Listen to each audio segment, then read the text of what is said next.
Welcome back, ladies and gentlemen.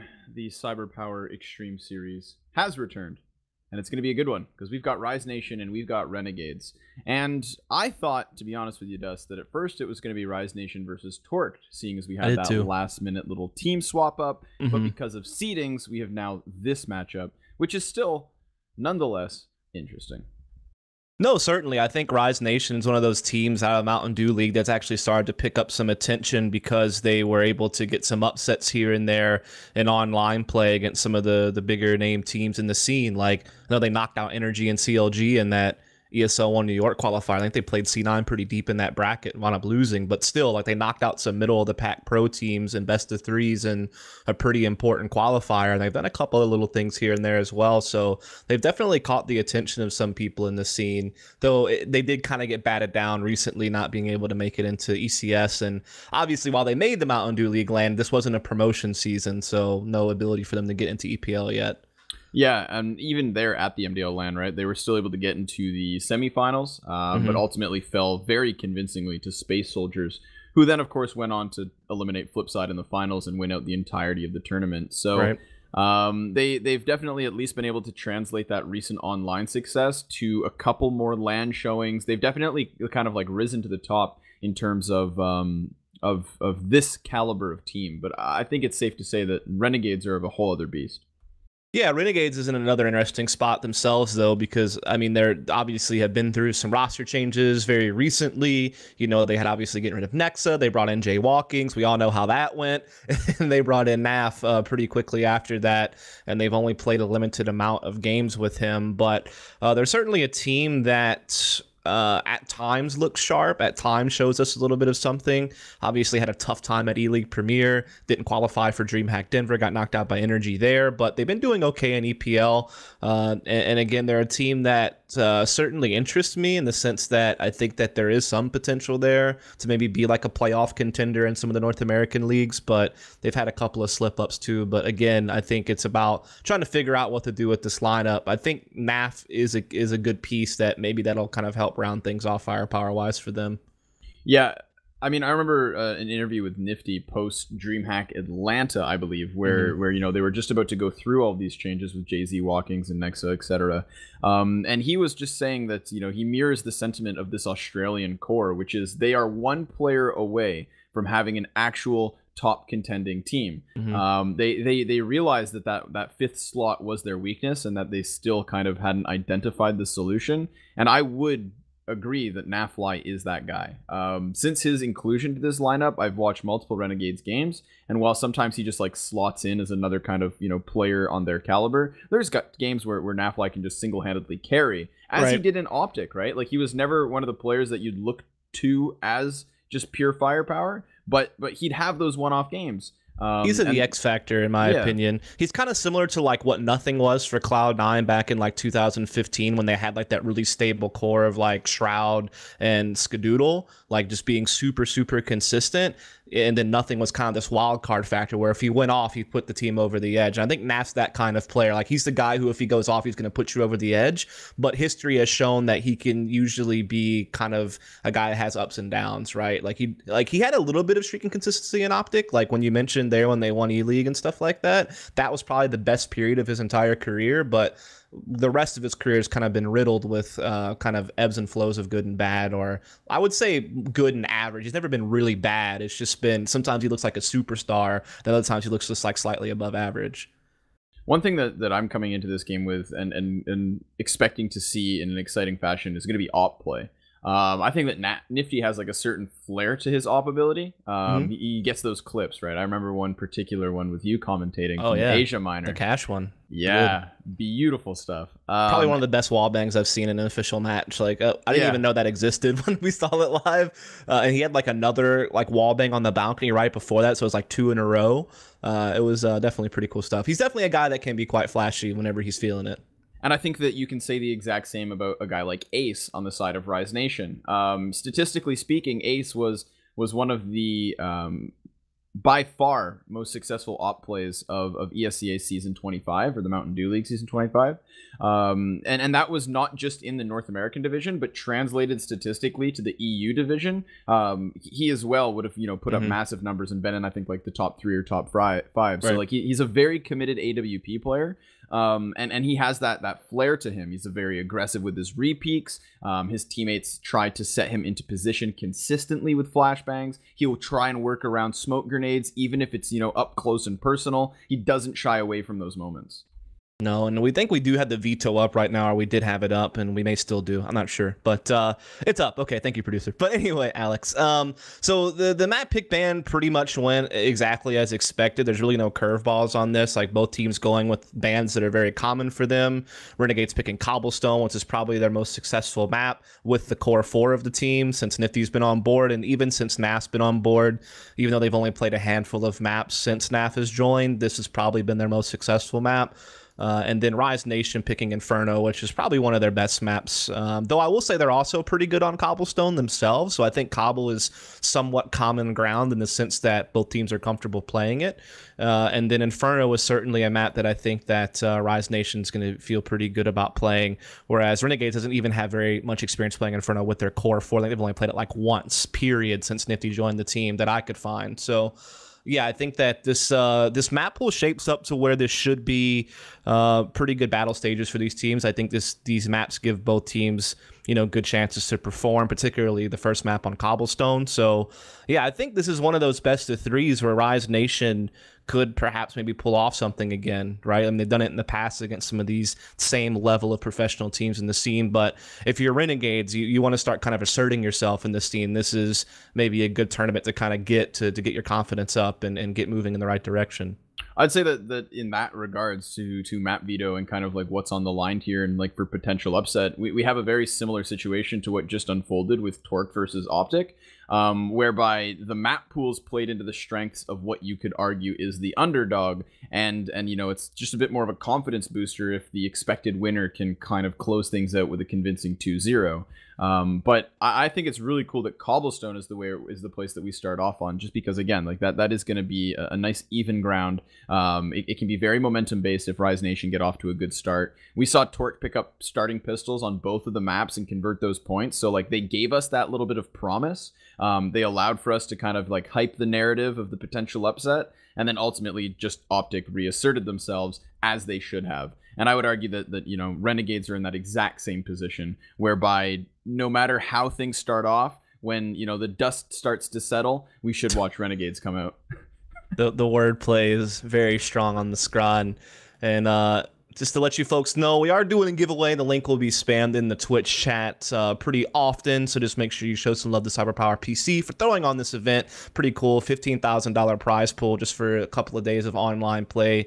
Straight up single elimination, best of 3 bracket, very classic stuff. So it should be a lot of fun. So definitely be on the lookout for those giveaways. Also, thanks to our sponsors, of course, Best Buy, Intel, Western Digital, Nvidia, and MSI. I used to work for Best Buy, Scrawny, for 6 years. So really? It's kind of weird to see them as a sponsor for the event. What did you do there, Dos? Dude, I was in the squad. Yeah? You were in the Geek Squad. In the Geek Squad? I was in the Geek Squad, dog. In the Geek Squad. That was the longest standing job I had in my younger years, because I think Subway was probably like my first job, and I only worked there for like a short time. But all through college, I worked as a Geek Squad agent. I went from newspaper delivery boy to waiter. Okay. To telemarketing. Ooh. To being in prison. To being in prison.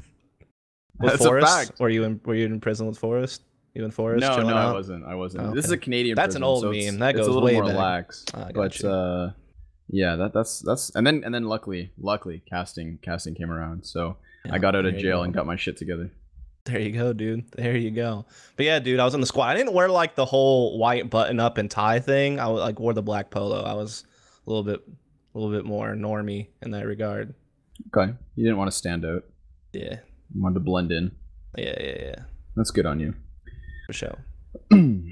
Let's see. We've covered our giveaway. We've given our sponsors. We've expressed our personal lives. We've set the tone for Renegades and Rise Nation. I had no idea you had been to prison. I didn't know you were that hard, dude. Yeah. Yeah, with a name like Scrawny, it just doesn't really scream like I'm hard on the streets and I've been to prison. It just doesn't really, you know what I mean? Like it's all a cover up, man. It's all a facade. I got you. Kind of like when people are called tiny, you know, even though they're it's a big massive. Guy. Yep. Like you guys think that Scrawny is kind of he's secretly jacked is actually the case. So, I take my shirt off, but I think that's against sponsor limitations. You can show nips on Twitch now, actually. Apparently, I think so. I'm pretty sure Twitch, about that. It's a movement. Hashtag nips on Twitch, dude. There you go. That probably wasn't appropriate. But this is what happens when you just let us carry on. We don't know where to go next. So this is it. This is what you get. What a day. How was your day, Scrawny? My day's been pretty good. Pretty good. Yeah, started off with that first BO3 with Vansili. We actually got the weekend together last weekend with the World Gaming Cineplex event. Oh yeah, that's right. You know, so we reminisced. We brought up some good times that were had, and then we got another BO3, which is it's kind of cool. I like Vansili. He's a nice guy, and now I've gotten 2 weekends with him. Vansili's like our dad, kind of. Yeah. Even though he's not that much older than me, I don't think. He just is kind of that dad figure for a lot of the North American commentators. He was we kind of like we started talking like old school esports, right? Because Vansili's been around for a lot longer than a lot of people realize, myself included. Like I didn't really get just how far back he had gone. I think it's pretty much to like some of the original PC broadcasts for Counter-Strike. I mean, he used to work for TSN and all that stuff way back in the day. So he said it went like Sir Scoots, Red Eye, Vansili. And then like, you know, when he kind of faded out a little bit, those other guys stay committed and have established themselves as to where they are. Vans is still very successful in what he does, but he's just not full-time esports, right? Yeah, he's just but he's still all of our fathers for sure.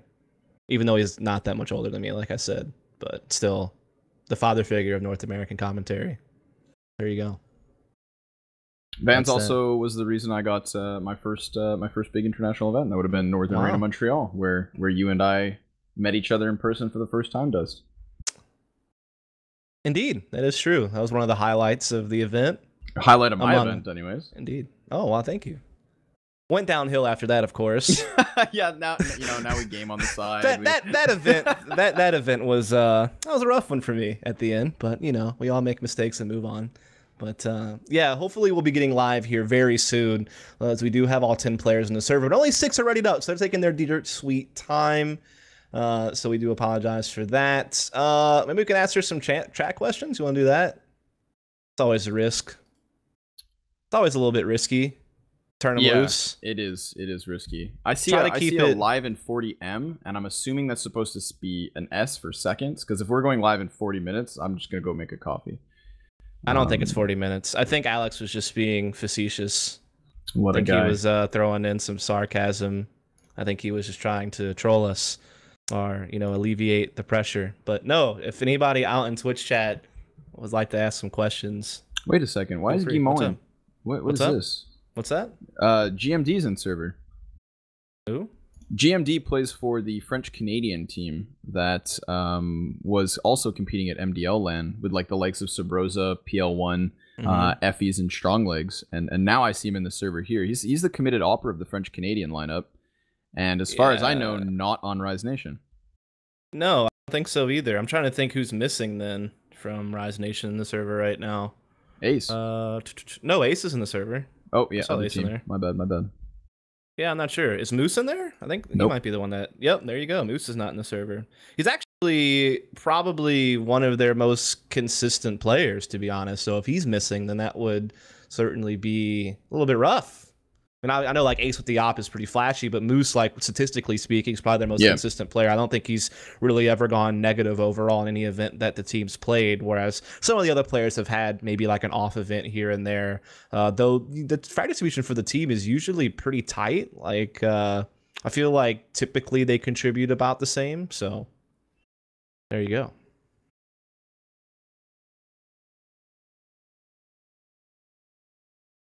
There you go. Yeah, that's dead, by the way. What? That's dead. But I think we're live. 10 players ready and connected. Yeah, I'm just flying around the map now. I'm at the point where I just want to go live. Interesting. there you go. That's a storyline. As far as I'm aware. So that's going to be a massive dampener on Rise Nation, in my opinion. I mean, again, Guimont comes in. So Guimont or GMD. That's the dedicated AWP of French Canadians. So now we've got 2 op players on Rise Nation. I don't know how that's going to translate. Like if you compare the roles of Moose and Guimont, that's 2 different worlds. Yeah, I mean, it could maybe, could maybe set up for something. Apparently Moose is sick, though. That is apparently why they have him in the server. All right, on Jonty's Twitter. Let's see what they can get done. He does get the opening pistol, VSA as well, finding a headshot, and in a matter of seconds, B is gone. Yeah, I mean, that was pretty quick. Really no other way to describe that. Nifty is left all alone in a 1 versus 5 that, let's be honest, there's nothing happening here. Saving the armor is probably the best thing he could hope for. Bring it into the next round. Maybe use it with like a CZ or something. Try to see if they can't come up with something. But he is actually kind of lingering around, seeing if he can't pick up some frags. Maybe if he can get enough money to get a scout. Might be the thought. Couple of shots fired back. Nifty tries to get away, and John just having none of it. Him and Dazzle just gun him down, mow him over, and we'll put Rise Nation to the 1-point start here on the T side. Indeed. So I'm kind of curious to see if that 1 kill that he got will prompt him to actually buy a scout or something like that. I thought that's why he was hanging around and willing to give up his armor, was to maybe get a frag and have money to buy something. But he actually just buys a flashbang. So they're actually taking a very conservative approach here, Renegades. They're not armoring up around this. And I think that's a lot of the CT teams are starting to do that now, just because they want to make sure they get a nice full buy in round 4, as we already going to see them actually doing a mid push. But so far, Rise is handling it pretty well. Dodging bodies. As soon as I say that, JKS finds 2. Dazzle comes back in from the staircase. He'll clear the corner. So the CT's still stuck. They're getting boxed in, and they are done for. But not only with those 2 opening kills, substantial damage to both Ace and Dazzle. That could have gotten worse. Yeah, certainly. When those 2 kills went off, you started to kind of wonder a little bit if Rise Nation were going to run into some trouble. But good on Dazzle to kind of come through and make sure that they didn't spiral out of control. And so we will again see Renegades take a save. They're going to buy 4 grenades, though, so some type of nade stack is definitely going to happen here. It's just a question of where. Looks like they're all heading over towards B, and I've seen them do this actually a couple of times on Renegades as an anti-eco, and I mean, they're going to hear these footsteps and these nades. I mean, we'll see what they can do. Dazzle does get out already. Great flash, but 4 players all hit up. Dazzle tries to clear, only catches 1. Now it's up to the rest of the T's to do damage control, and they will do so perfectly fine. But look at the health again here, Dust. That could have been a disaster. Oh, absolutely. I mean, that nade stack was really on point. It took down 4 players very low. Luckily for Rise Nation, they were able to kind of weather the storm and make sure they got the frags and, didn't allow that to become a disaster. But now we will be onto a buy. Nifty will have that slow AWP. Every now and then you'll see NAF double up with him, but the money's not really there. They want to make sure they have utility. Really firmly committed to head armor, though, on this team, except for Nifty. So that's a little bit... Usually a lot of teams will sacrifice that, but Rise not sacrificing speed. They're getting in here quick. Yeah, he's still on the other side of the smoke. Tries to spray for both, but he does come up empty-handed. Dazzle opening it up with a 2K. No, Ace actually finding the double. And all of a sudden, we've got Rise Nation in a tough spot again until Guimont executes from behind, traded back by JKS, who only gets that 1. The pace of these rounds, Dust, is out of this world. Yeah, it's true that Cobble certainly lends itself to being a map that terrorists can be successful playing aggressively. A lot of, some of the best T-sided teams on Cobblestone, like some of the French teams through history and stuff, have just, known to be very explosive. B bomb site particularly lends itself to that because of the cover you have running down long B pathway. Even with the stairwell on the platform now, which has made it a little bit easier, you can still overwhelm people, if you push broken wall. And this obviously will do a number to Renegade's economy. Despite the fact they were pretty conservative in the, second and third round, they still have to take pretty much a save here. Do have a couple of armors out on NAF and Azza, but this should be pretty easy pickings for Rise Nation, all considered. Do already have control of long A halls. Nice and slow. Of course, they still have the expendable MAC-10 of John G, so letting him play the information gathering. Guimont's by his side. Curious to me that there's nobody at the A site, not even for spotting purposes. Yeah, just taking a gamble. I mean, that's probably the only way you're going to win around like this is if you get lucky on a stack. That's what they're hoping for here on B, but unfortunately, it may not go that way. As they come up mid-slope and realize A is empty, I'm sure that bomb will just pivot over, and that's exactly what's happening right now as Ace will slide over towards middle. Still leaving Dazzle lingering around B, though, just to make sure no one's flanking through long. Redeployment of utility here. Smoke and fire blocks things off, allows for Jonji to just push to that next set inside the A site. We saw them move block by block until now the bomb site belongs to Rise Nation. So very convincing start so far. Obviously pistols, conversions, and what will be the perfect anti-eco, unless Renegades can come barreling into the A site and catch a couple kills. It's Ustillo to get tagged up in B main, and Naf with a deagle able to find another. What? Make that 3 quick kills immediately to the kill feed. CT's starting to come in on this, and that's going to keep VSA and Guimont both towards site. JKS jumps down as Nifty is cleared out, but still the T's have to commit. They're not allowed to leave. And while they clean up all these kills, it's still an incredibly close round. Yeah, I mean, I have to say that even though Rise Nation are up 5-0, they've really survived by the skin of their teeth in several of these rounds, actually. Like, they've really gotten close to that threshold of letting a round slip away. You know, between that nade stack round that we saw, or even that one round out when the second round of the game when Renegades pushed out middle with, like, basically just USPs. I mean, that got certainly very scary, but again, they get by it. You have to wonder if eventually they're going to crack it around like that, though, and that's going to be kind of where Renegades starts to turn the corner. But nonetheless, we do see Renegades going for a double AWP setup, so we'll see if that does anything for them. And Nifty trying to be aggressive at middle, soloing the side. Everyone else at B, and it is a little bit of fast play here from Gamon, but it's all a sham. Yeah, Ustillo is fully blind, though, so he's going to allow that player to pass. Guimont's still inside the lane. Ustillo backs up, takes one to the head, and GMD near doubles down until Azza stops it there. The rest of Rise Nation starting to trickle towards the A site. Nifty stopping it already, but his shot goes astray, and Jonji whips back with a frag of his own. 3v2 to the CT side as Renegades try to get into the site. The Molotov to block it off, the frag to follow suit. And yet Rise Nation just have to slow down here. One quick kill as Azza comes wide. There we have it. 2 frags, cleans up shop, and Renegades to the board.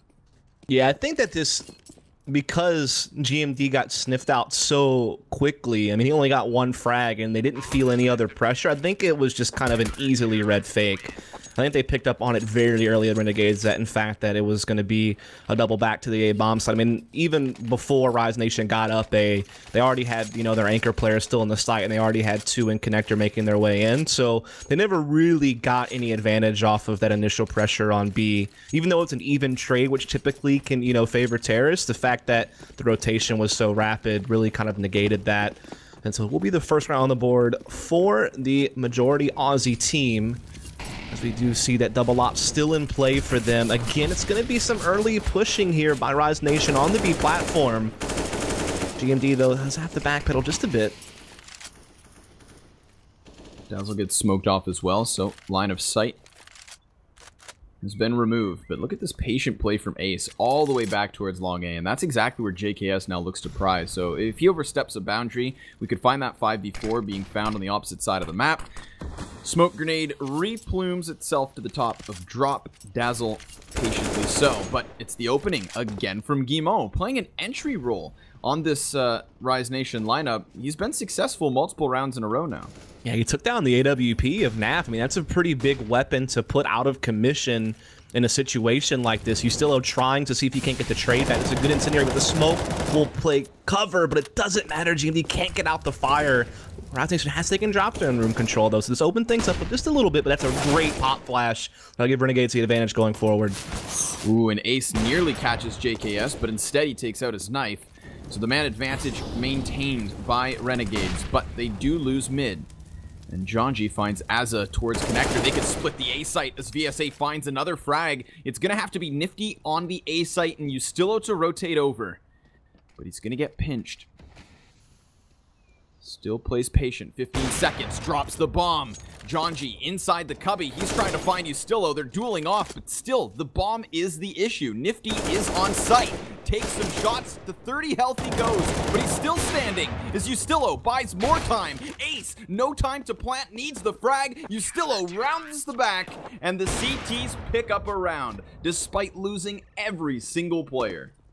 Yeah, that's just Nifty playing the clock so intelligently, knowing he doesn't need to go for the frags. He just needs to make sure there's not enough time for that bomb to get planted.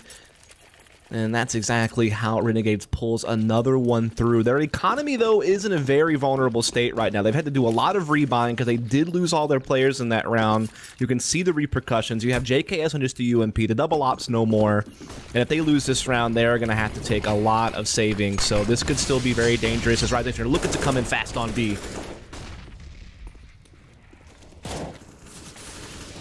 Janji, headshot. Smoke's going to slow things down, so it looked like a fast play, but the utility's just buying time until here comes Janji. Runs right through Smoke, gives the AK to Azza. Guimon takes his life. Ustillo follows suit, and it's the Rise Nation on the kill feed. Nifty, all that's left. He's got himself towards the bottom of drop. Ace on the other side. Op trained in, bomb planted. Save it. It's done. So it's Guimond, right? Is that how you say it? Am I saying it right? So you could say it Guimond. I think you can get away with that. I know how to speak French, so I can pronounce it Guimond. Guimond? Yeah, Guimond. Like you can delete the I'm gonna struggle with that for sure. That's fair. Either way, that guy, even though he's the stand-in, he has given Renegades so much trouble on the B-bomb site, man. It seems like every round he comes off that platform, he's finding at least one entry frag. That time he finds two on the sidewalk. And so that's become kind of the trouble area for this Renegades team, is they have not been able to handle that sidewalk area. I mean, Nas got one frag. He's been, you know, on B a couple of times with the AWP because, you know, Nifty was having his over towards A and middle. And, you know, he's been really limited. And some of the other B defenders as well are not having that great of a game. You know, one of the other guys, what is it, Ustillo? I mean, he only has, you know, 2 frags in this half. Yeah, slow start from Renegades. It's really been that B-site lane control. Again, as you alluded to, being taken by Guimond. So I think that's almost one of the strengths, right? When you have this just random stand-in for a one-off event, it's like, give him space to play because he doesn't fit into your usual core, your usual setup, and he's been able to hit shots at the end of the day. That's what counts. Yeah, so Renegades actually buys up all that they can this round because they know they're basically kind of in double save territory. At least what used to traditionally be double save territory when you get reset with basically $0. So they know that next round, no matter what's going to suck. So they might as well put what they can into this one. And maybe they win it, and then maybe they avoid that. That's really the goal in this. But the utility's so limited. There's no kits. You know, that their options are certainly limited. You know, they're going to have to just find a way to get into their face and just get frags. They're going to have to outshoot their opponent. Can't really stall them or do anything like that. And they've really struggled to out-duel Rise Nation, particularly on this B-bomb site. Watching Guimond get himself back into that front man position. Flash to round the corner. Push about to come in. There was a single flash on Renegades, and now it's already been thrown. The double molly to clear the plat. Janji goes jumping out, gets tagged up already as Nifty does survive, but Dazzle able to double down. Now they try and clear the site, and they do so with ease. JKS, all that's left in a 1 versus 3. 10 seconds to the clock as the bomb's bound to be planted, but 2 of these players are heavily hit. We've got Janji with 16 health and Dazzle on 8. It's just whether or not JKS fancies his chances at a 1v3 where he doesn't have a kit. And saving the head armor and UMP for next round would actually be very beneficial given the way their money is. Had he pushed in from platform, he would have made contact versus the fully healthed op. That certainly would have been the problem. But he's not willing to drop into the other side, so just looking for exits at this point. Dazzle should surely be killed here. He is. Ace could follow suit. That's damage done. But the round won by Rise Nation. No Poor doubt Ace. about it. He knows he can't escape. He only has 6 HP, so I guess he's just going to die with the bomb instead. That's one of those things where you probably should have just pushed JKS because that's his only chance to survive and bring that op over. And money is getting, I mean, isn't that great for them, so saving the op actually would have been pretty big, not having to rebuy that. So So that was kind of a little funny thing that happened at the end. But the bottom line is that Rise Nation are off to a great start here. I mean, they're really not doing necessarily anything special, but they're playing together well despite a stand-in, and they're just trading so efficiently on that B-bomb site.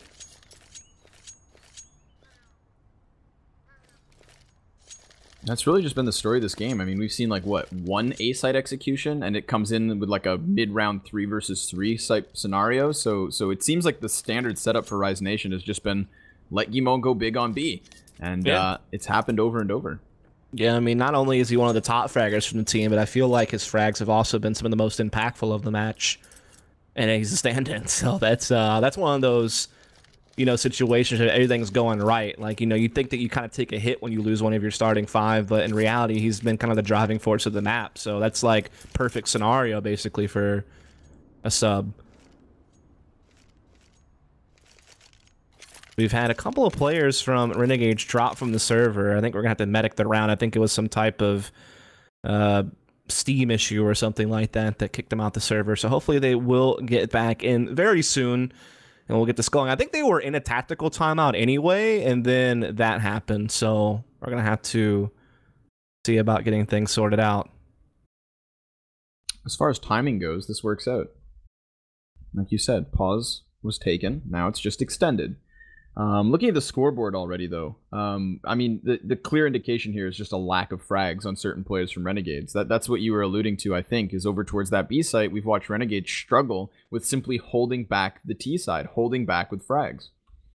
Yeah, and apparently we're going to have to just do a medic because the players need to get their armor back. So that is going to hold this up just a little bit to get the medic done. Shouldn't be too hard, though, because nothing has to be really complicated about it. It's just basically restart this round is the only thing. So that shouldn't take too long, but yeah, I'm really just trying to figure out what Renegades can do here, because again, Cobblestone has actually not been too bad for them since NAF came on board. I think they're 3-0 on the map.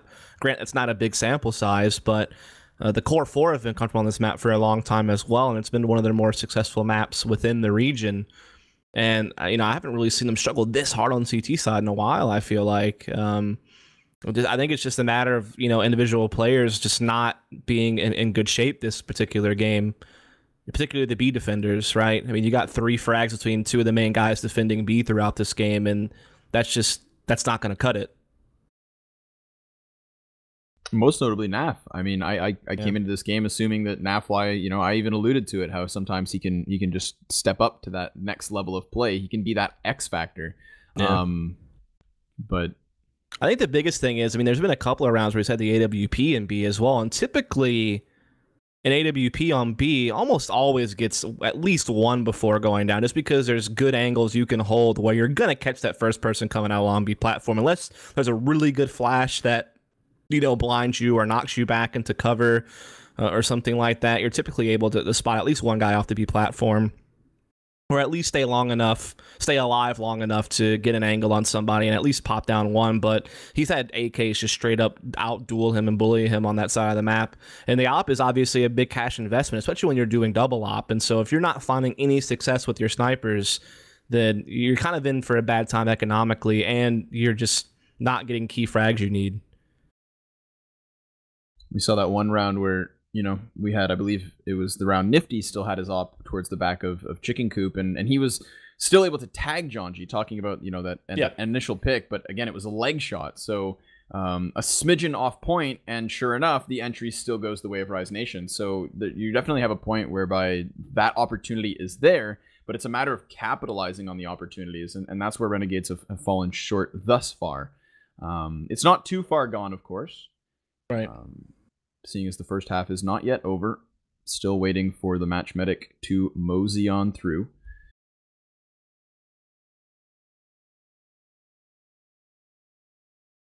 Indeed, as we do have 10 players in and readied, and so this should go through here pretty soon as admins then come in, so hopefully we won't be waiting too terribly long for this, as again, this is just map 1 of the best of 3. This is the quarterfinals of the CyberPower Elite Series. We did have Optic taking on Torqued in the first quarterfinal. They 2-0'd that series with, I mean, pretty little trouble. I mean, I don't know, you casted that game, so you have a better idea than me, but it seemed like the scores were, you know, fairly comfortable for Optic in that.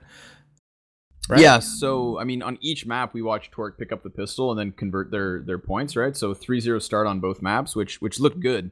But you know, Vansili and I had a conversation that was essentially if Optic came to play and were able to hit the individual level that we know they can, it was going to be an easy sweep. And that's exactly what happened. I mean, Alu in the first map on Cash had something like mid-30 frags, and then on Overpass, he translated that with like another 25 kills. So he had more than 50 frags across the 2-map series. It was really just the op play that was dominant in that regards. Yeah, and then we have, like I said, map 1 of this game is what you're watching now. Then later on, we have CLG versus Complexity, and then to end the night off, I believe it's Misfits versus Luminosity. Then, of course, semifinals and finals will be tomorrow. But we're back live now. No more need to fill. And Renegades, they still have an uphill battle here ahead of them on Cobblestone. JKS the only man with the gun right now. He does have that head armor as well, so he's going to be a key factor in this. He's stacked up at B with the rest. Give himself the best chance to have an impact. Man inside the committed corner, JKS catches a kill. Ustillo as well, coming in with the USP. That single AK's done its job, but now the corner's cleared. Ace and VSA hanging on for what they can as we slow down to the 2v2. Azza and Nifty trying to come out from drop down. VS Ace applying a bit of support here. But the problem is that Ace needs to get towards site with bomb, and on 12 points of health, a single bullet drops him down. So we will watch VSA cross further into the back of the grass. Hangs on as Ace does get this in. And the CT's near lineup. So much damage dealt. But they're both still there.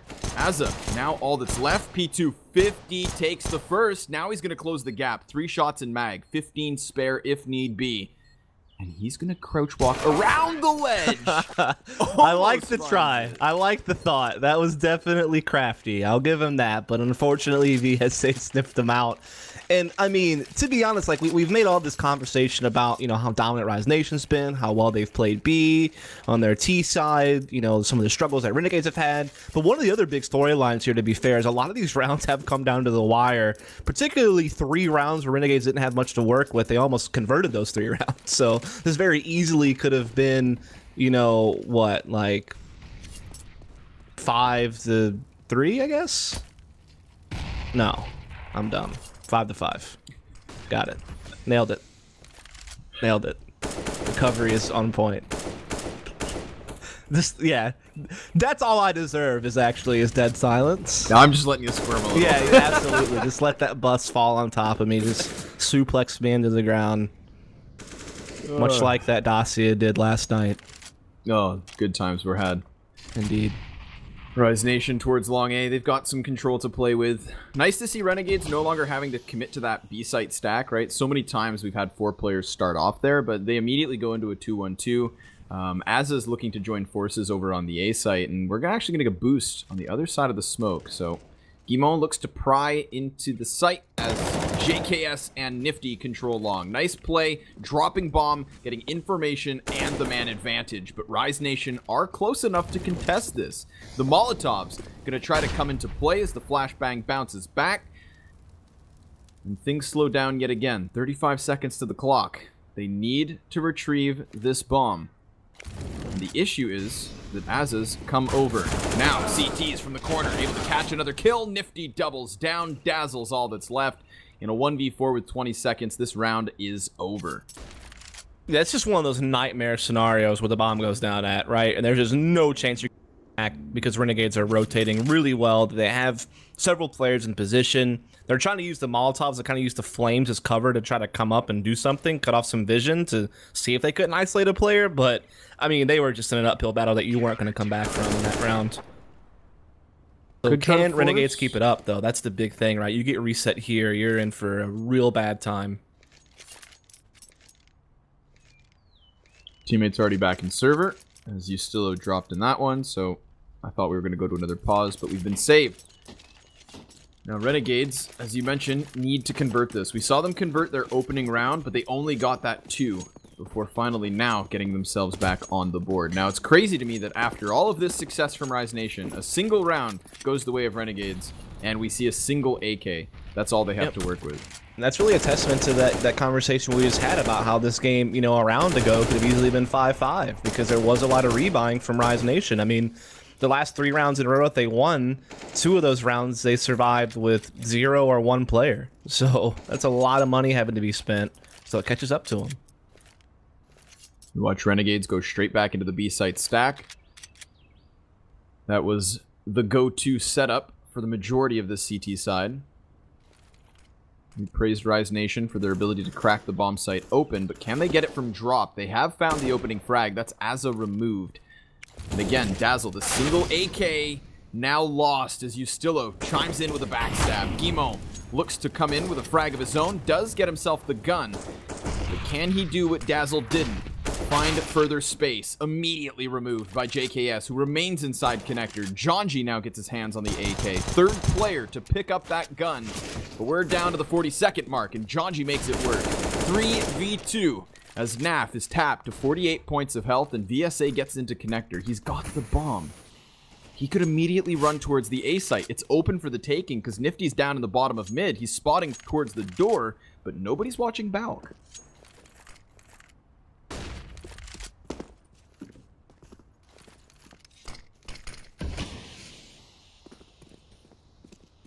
Problem will be getting off site because both T's fully committed in this position. Nifty's on the half wall. Jonji cowers to the cannons. VSA on APC. Patient walk up here from Renegades. Nifty spotting the player through smoke. There's the first and second. Nifty cleans it up as Rise Nation at least gets some success for their efforts. Yeah, I mean, for a round they only had 1 AK, getting a bomb plant, it's actually not too shabby. And, you know, they were in a situation where, you know, maybe they could have gotten that 2 versus 3 if they won a couple of duels. So, all in all, not too bad for them. Renegades finally winning a couple of rounds in a row. Now, they've never been able to streak more than 2 in this half, though. So, we'll see if they can find some consistency. There's only just a few rounds left in this half to try to gain a little bit more ground. I think if they could, you know, get at least to 6 or so rounds, they'd still be okay. Like, they wouldn't be out of it, right? It wouldn't be too overwhelming. But if you let Rise Nation win out this half, that is going to be a big deal. Guimont slowed down by the Molly and Frag, and Molotov again. Still trying to apply that B-site pressure. It's what Rise Nation were really using at the opening bout of this half, but things have changed since then. Yeah, just that B focus still for Rise Nation. They really haven't come off that game plan too much, as it does finally get a kill over here at drop, but still traded into by Jonji, who will get control here, and that will make things a bit more difficult for the CT, so they do have the proper rotation in place. And Naf, if they don't check this, he definitely could, you know, blindside someone. So this could be the real X factor of the round. Oh, and Guimont doesn't check it. Now he comes out, finds bomb, almost doubles down, but PSA saves it. Jonji towards the rock, just pummels the tree, and Ustillo stops the bomb in the process. Down to the 2v1 as Jonji's oh so close. He needs to clear the cubby. Ustillo's going to creep out wide, gets himself in position, and takes another round. So the Renegades really coming into form here at the later end of the half. Yeah, good combination of play from Naf and Ustillo there. Naf just, you know, holding out, being patient. Yeah, he lets a player slip through, but he's able to find a frag. Probably should have found at least one more since he was so patient. But Ustillo creeping in the way that he did was really on point, just really well timed. Great playing around the smoke. Definitely caught Rise Nation off guard. They weren't expecting that. And it puts another round on the board for Renegades. They do have to play this round with a couple of SMGs, but I think that this is actually a really good buy. They know Rise Nation's money is low, and they know what they're up against. Probably very limited head armor. That's where the MP9 can really thrive. Azza making quick work of the ban and drop. Dazzled down for the count. Jonji reels backwards, and the rest of Rise Nation head out onto A. At a distance, these guns should come out on top, and they already have. Naf mows down Guimont. Nifty's got a Molotov in hand, but that'll block players off. Jonji finds something to work with, but this is very little. Especially with the bomb now in the open.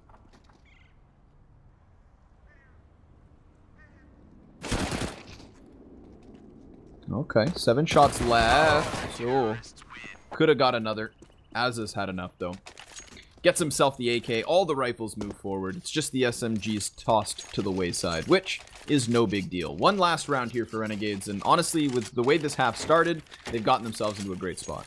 Yeah, this has been a pretty good recovery by them. I mean, it was looking pretty dire there for a while. I mean, at one point the score was 8-2, and Rise Nation were showing us a very one-sided affair in their favor. So good recovery from the Aussies and 2 Americans. So we are yeah. Actually, Nap might be Canadian. I'm not really sure. Nap's I think he is. Canadian. Yeah, he is indeed. I messed that up. I'll forgive you. It's fine. Of course, I would do it with the Canadian co-caster. Of course, that would happen. I was so ready to correct you, though. You were like, yeah. Because when they do all those USA chants for Cloud9 back, and then they're like, what about Shroud? Yeah. Guys. Not anymore, though. It's all Americans over there, boys. Now we can chant that USA chant. No worries. It's all right. We have Liquid. Yeah, true. The Americans on there, too. Double op here from the CTs. Nifty included over on long, but the players have not gone there. Rise Nation with 5 men flooding up the ramp. Nifty dropping the first on the cross as JKS gets 1, and now they've offered themselves to the frags. It is just VSA. He's on site. He's got bomb, but he really has no chance here. And so the half concludes 7-8. Nice bounce back by the Renegades.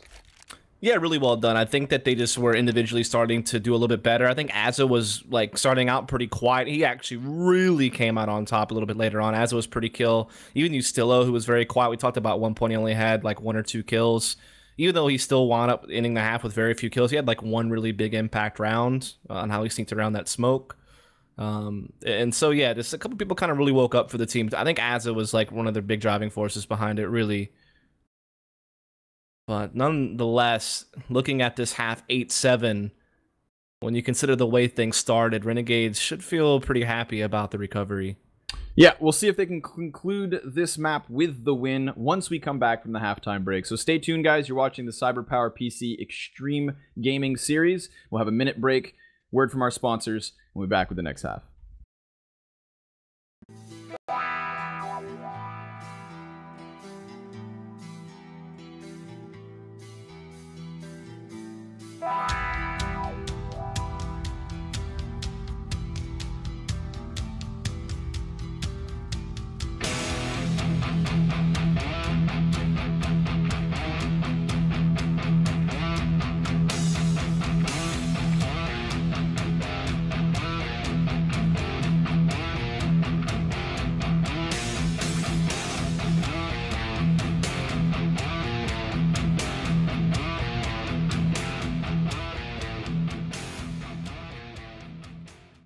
My name is Trick2G, and I use CyberPowerPC powered by Intel.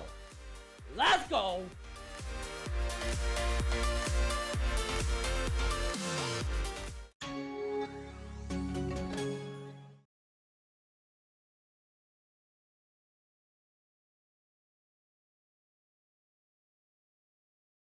Back, Goofsters and Gaffsters. The first half's already concluded. What are you, The Ethan second Klein one, now?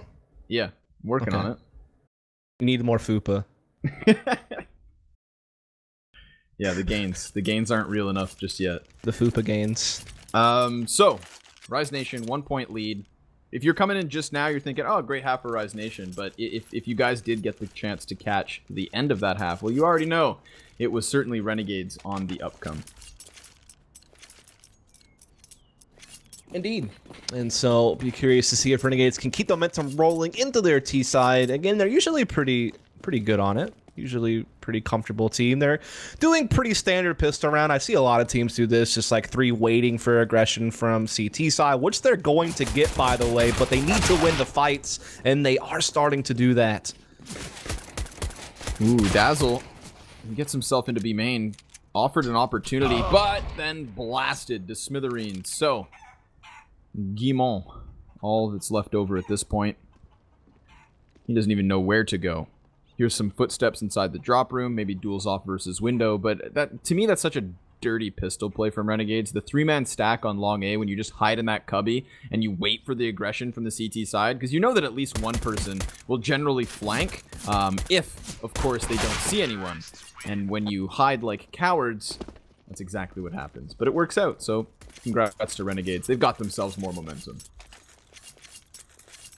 And we are going to see Rise Nation actually still UMP on Dazzle. with small armor. So this is the complete opposite of Renegade's approach to their second round CT side when they lost pistol, where they were just ultra conservative. This is about as aggressive as you can get with a buy. I mean, like only like a flashbang was basically spared from Ace. Other than that, all the money went into this round.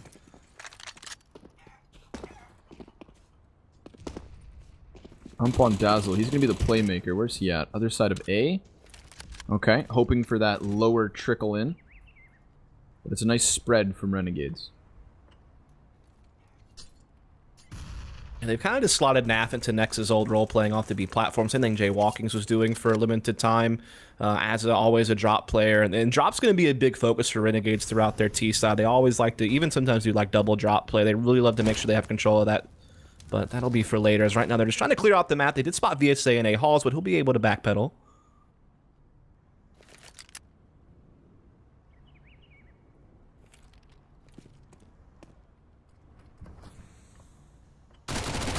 Waiting for the CTs to overstep a boundary just like that. Ustillo was clearing corners. VSA wanted information, and he got more than he asked for. A shot to the chest as Dazzle, the bottom of mid, almost finds JKS, but the jumping ump too strong. And all of a sudden, it's a man advantage, bomb retrieved, but Renegade's still across the map. They've yet to make up their mind here. You can see Nafly trying to get out from platform, making contact yet again. Guimont pushes in, and Ace pummels with a headshot to Naf. All of a sudden, Renegades are about to commit to the bomb site that is currently stacked. Guimont is in a big position to make a play. Could go big with an ump if he decides to spray, but first he needs to close the gap. Bomb on site, starts to fire off, but he can't find targets. Now the plant is in. Jonji able to catch JKS. Things look tough here, but the MAC-10 succeeds. For the time being, that is. Guimont with another. Ace still digging, but Ustillo dropped, and it's Rise Nation to bounce back using only those pistols. Yeah, that got rather chaotic there. It's like Renegades just kept getting a little bit too stalled out. Like, they made the right read initially to go B because no one's actually in the site. They were more towards connector. So there was a bit of a gap that they could lay into. They never really got out all the way. And then all of a sudden, we were able to see Rise Nation get their rotation in. They made a lot of use out of that one UMP, but also good eagle work there from Jonji.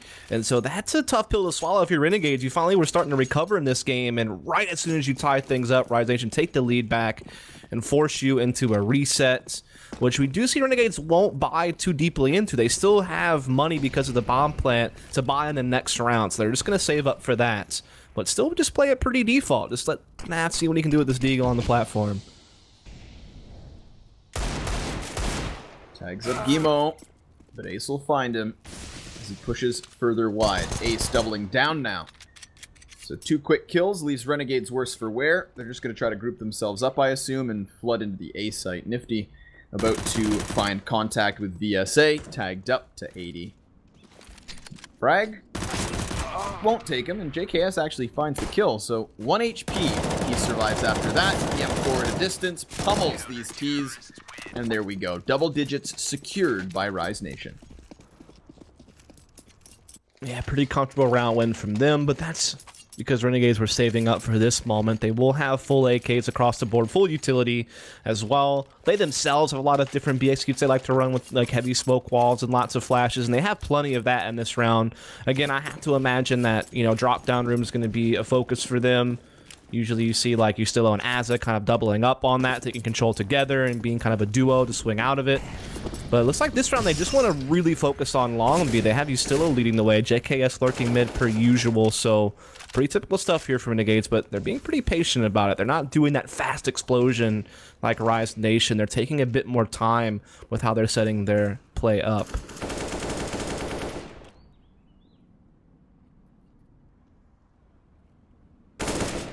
Ooh, Guimont. We saw him work the platform from the T side. Now he looks to do it on the defense. But fully flashed, Azza overwhelms him. And all of a sudden, we've got the T's about to flood. Ace catches the headshot onto 1, but it's still the man advantage.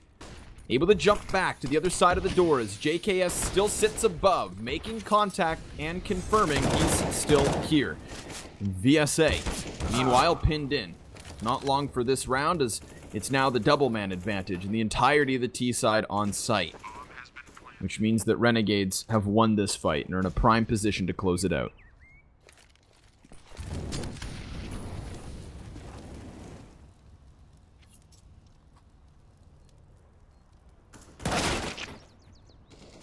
And we do see JKS still does catch one exit there. Ace trying to see if he can hang around this UMP. Money is a bit low. He actually has some cash, and so does John G, but the rest are certainly running a little bit low, and they're going to be on the run around loss bonus, so they're going to maybe do some forcing up. It's definitely possible since Ace could drop someone, but we'll just have to see what they decide to do.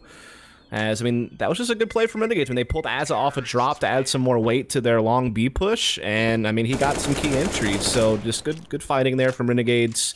They're right back on the heels of Rise Nation, and like I said, Rise Nation has a decision to make here, because Ace has enough to opt out, and they can drop that UMP to someone else, and that is exactly what they're going to go for in the end. This will be the chance to restabilize themselves.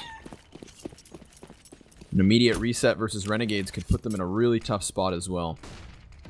We saw their economy be broken in the first half, and it was only once they re-established themselves that they were able to get rounds to the board. So, what's happened once could happen again. But there's also some pressure being applied by Naf over towards B site. He has to be cautious because Ace has that op. Speaking of which, Naf goes down on the Lomgi platform, and so Renegades will refocus their efforts actually over towards middle. Now, Dazzle is definitely going to be hearing this. He is playing up close with the UMP. Able to find 1 and 2 and almost 3, but Nifty holds the line just to drop the bomb thanks to VSA, who slays the last and takes Rise Nation on to 11. That is the reset we were talking about, but luckily for Renegades, they'll still have cash to buy in with. And it's a good pick from Ace early on. It kind of denies B being an option for Renegades, and also make sure that no one from Rise Nation needs to worry about rotating. They can just kind of hold their crossfire set up on mid-slope. And then the fact that Dazzle gets more than 1 kill there is also just a great bonus for Rise Nation. Also gives them a little bit of extra money as well, as that SMG does have the bonus, of course. Trying to set a faster pace here is Azza. Ace on the other side already, though. Flashbang on point, just like Nemo, fully blind, down he goes. Oh, Azza getting another as well, so, it just keeps rolling. CT's down to 2, make it 1. Dazzle needs the clutch, 50 health, not enough. Renegades back on the board. Yeah, I mean, that flashbang was just so on point. I mean, there's really no other way to put it. Ace was just no chance to do anything with that AWP. And again, it's Azza being pulled off his drop, being focused up on the platform. He's having a substantial impact in these rounds that Renegades are winning. He's been, you know, the key factor in their victories on gun rounds here. It's just the entries he's getting off of B. And we are going to see a pause coming here. Tactical timeout from Rise Nation, as they are going to have to take a conservative approach in this round, as the money is pretty imbalanced amongst the lineup. They want to make sure they can get back to buying sooner rather than later, so I assume that you'll see maybe like CZ Armor maybe buy down to like the 2,000, 2,500 range, and kind of go from there. It's economic instability that's really starting to set the pace here in this second half. I mean, that's 4 consecutive rounds now going back and forth between these two teams. Nobody's cash was looking great, but Renegades have made this work. And more importantly, force this pause. So I'll always give props to Rise Nation. They're one of these teams at like the MDL level that constantly makes use of their pauses and then constantly makes use of the depth of their playbook. They will come in with something fresh more often than not. So, you know... Do you know who actually calls for them, by the way? I believe it's VSA. Okay. I'm like 80% sure it's VSA. Because I'm pretty sure VSA used to call back in the times of B's Money Crew when he was there with B himself. I could be wrong, though. I am often wrong. Fair enough.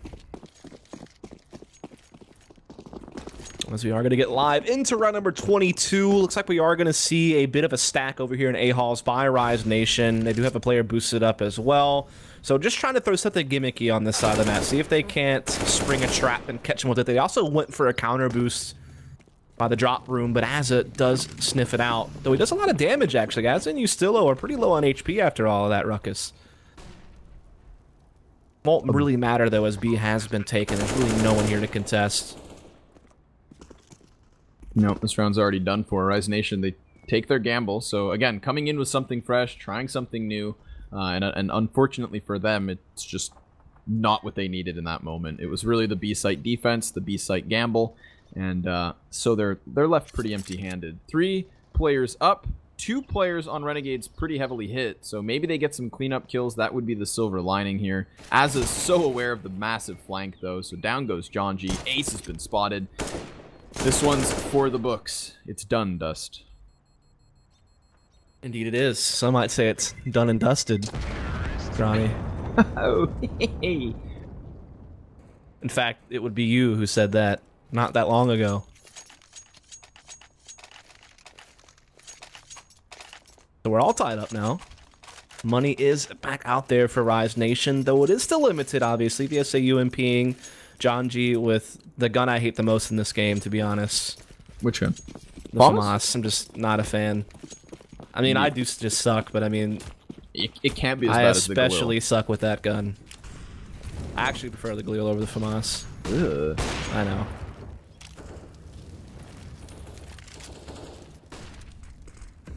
I'm still waiting for the FAMAS burst fire buff. I feel like if the burst fire was the primary option... Stop it. Come on. What are you doing? Why are you doing this?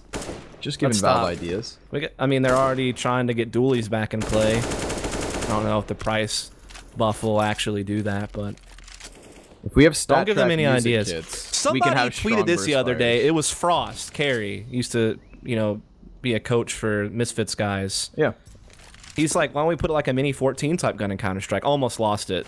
Well, remember when the what Triggered. was it, the TAR 21? Like someone was scouring through the game files, and we were supposed to get that new weapon up included. I'm pretty sure it was the TAR 21 that had files in it. By the way, if you keep hearing loud cars drive by, it's because everyone's an asshole in my neighborhood at this 4-way stop. Just everyone. Everyone wants to rev their engine really loud or blare their radio right at the 4-way stop. So that's inevitable that you're going to hear some of that through my microphone. Probably not triggered, of course. Ustillo's ready to pull the trigger into the A site. This VSA is posted up close. And then he's got the man on the half wall as well. That's Dazzle. UMP. Trying to pop heads. 70 health for Ustillo, but he gets his head shot. Now it's the bounce back by Dazzle. Flashbang goes wide, and he actually finds cover inside of mid. So the man advantage to the T side, but only one route straight towards site. And Nifty finds a kill with the op. So Dazzle in the clutch, 1 versus 3. He's been spotted, he's been found, but he's not yet dealt with. Half flash as he tries to come back into the bomb site. Naf will take the verticality of the boost. Ustillo, 13 HP, cowers to the corner. And Nafly is going to get spotted here. Down he goes. There is an opening if he can get past the op, but he cannot. Renegades to tie it up. And take the lead. Yay.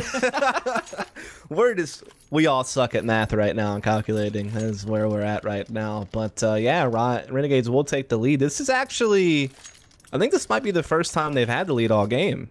Pretty sure. They've been playing from behind pretty much the whole time. They had it 8-7 at the end of the first half. It was 8-8. Yeah, first lead of the game. Nailed that math, though. Can't take that one from me. Keep it up. Yeah, dude.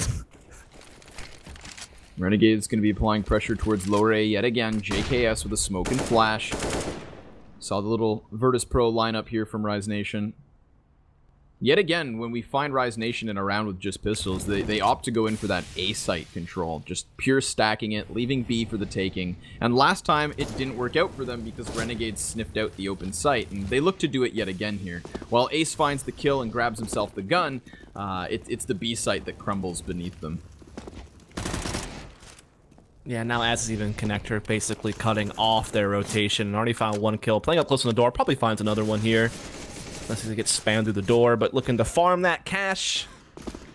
As we do see Renegades likely putting up, but we do have an AK on Dazzle, and he's got armor, so let's wait a second. There's a chance here. Ooh, especially with John G opening it up, but then everybody else does fall. So the moment that Rise Nation could contest swept under the rug, Renegades finding another, and really reasserting themselves. To think that at one point Rise Nation were winning this game 8-2, and now we have, of course, 11-13. It just goes to show that Renegades really were able to stabilize, and that all comes off the back of the pause they called, actually. Yeah, I think it's also just some of their players waking up a little bit. I mean, again, you know, Ustilla was not playing that well. He was like 2-9 at one point. Now he's 15-14. Even Nass woken up a little bit. He only had 1 kill there for a really long time. Azza really heated up in a big way on CT side.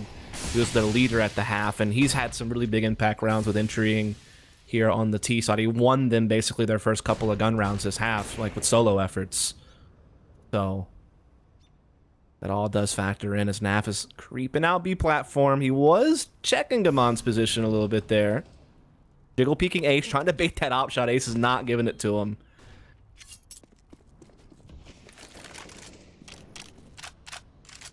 Renegades just going to slow down the tempo, which is fair. They're leaving JKS to clean out on A, but he's about to get spotted. Jonji's got his backside.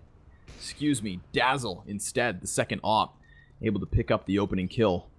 All of a sudden, Renegades down and the man disadvantage. Flash on point as Jonji's instantly cleared. Now here comes Guimont, finding one frag, but then removed as VSA chimes back in. It is the 2v2. Nifty with the op takes the man advantage, and Dazzle down for the clutch. As the 40-second mark hits the clock, the bomb is planted. Flashbang for Nifty. No utility to the CT side, but that flick was near on point. Comes charging through the door as Nafly cowers to the chicken coop. Dazzle scoped in. Limited vision to work with. Nifty plays patient. Makes noise on sight. Dazzle almost gets it, but it is going to be Renegades back on the board again. Yeah, just really well-timed peaks by Renegades. I mean, the fact that Az was able to get drop-down room control basically for free, he's able to kind of come in amidst all the chaos off the platform onto the site and really just kind of sneak in a frag.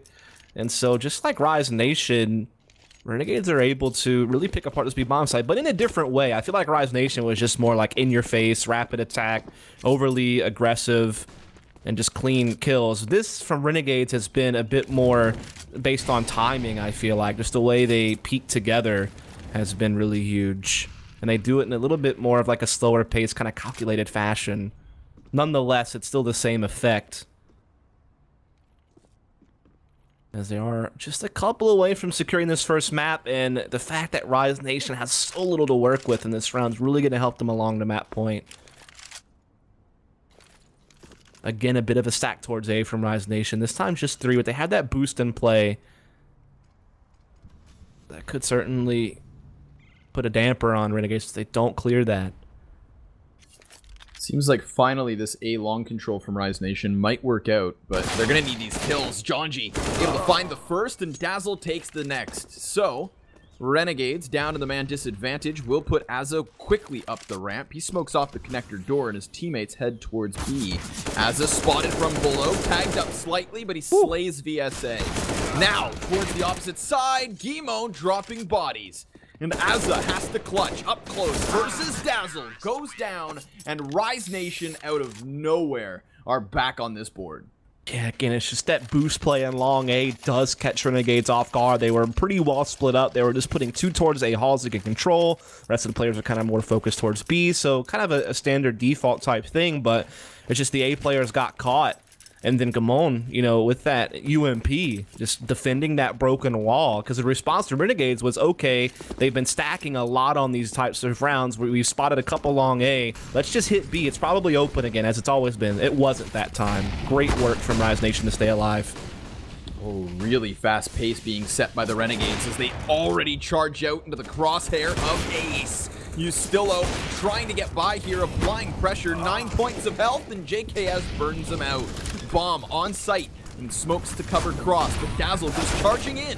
JKS, spinal tap, VSA towards Rock, and all of a sudden this comes down to 3v2. The gunfights continue to roll, and Rise Nation have only 1 man left. He's not long for the round. 15 points secured, and 3 left to play. Really well done for Renegades. Just changing the pace, you know, really just picking up the tempo, doing something a lot quicker than what they've been known for throughout the rest of this half. Rise Nation wasn't quite ready for it. Ace did well to get that opening op kill, but the utility of Renegades did a great job of kind of just driving him to where he could never really find another angle. Eventually killed him with fire and allowed them to clear the rest of the site, so that's just good stuff. We're going to see them throw a lot of utility, actually, from T-spawn to smoke the B bomb site, so this will make such a quick smoke wall. It'll deploy before they even are, you know, installed out territory in the B hall, so really well done. But Dazzly does sneak in and find a frag. This is getting scary now all of a sudden.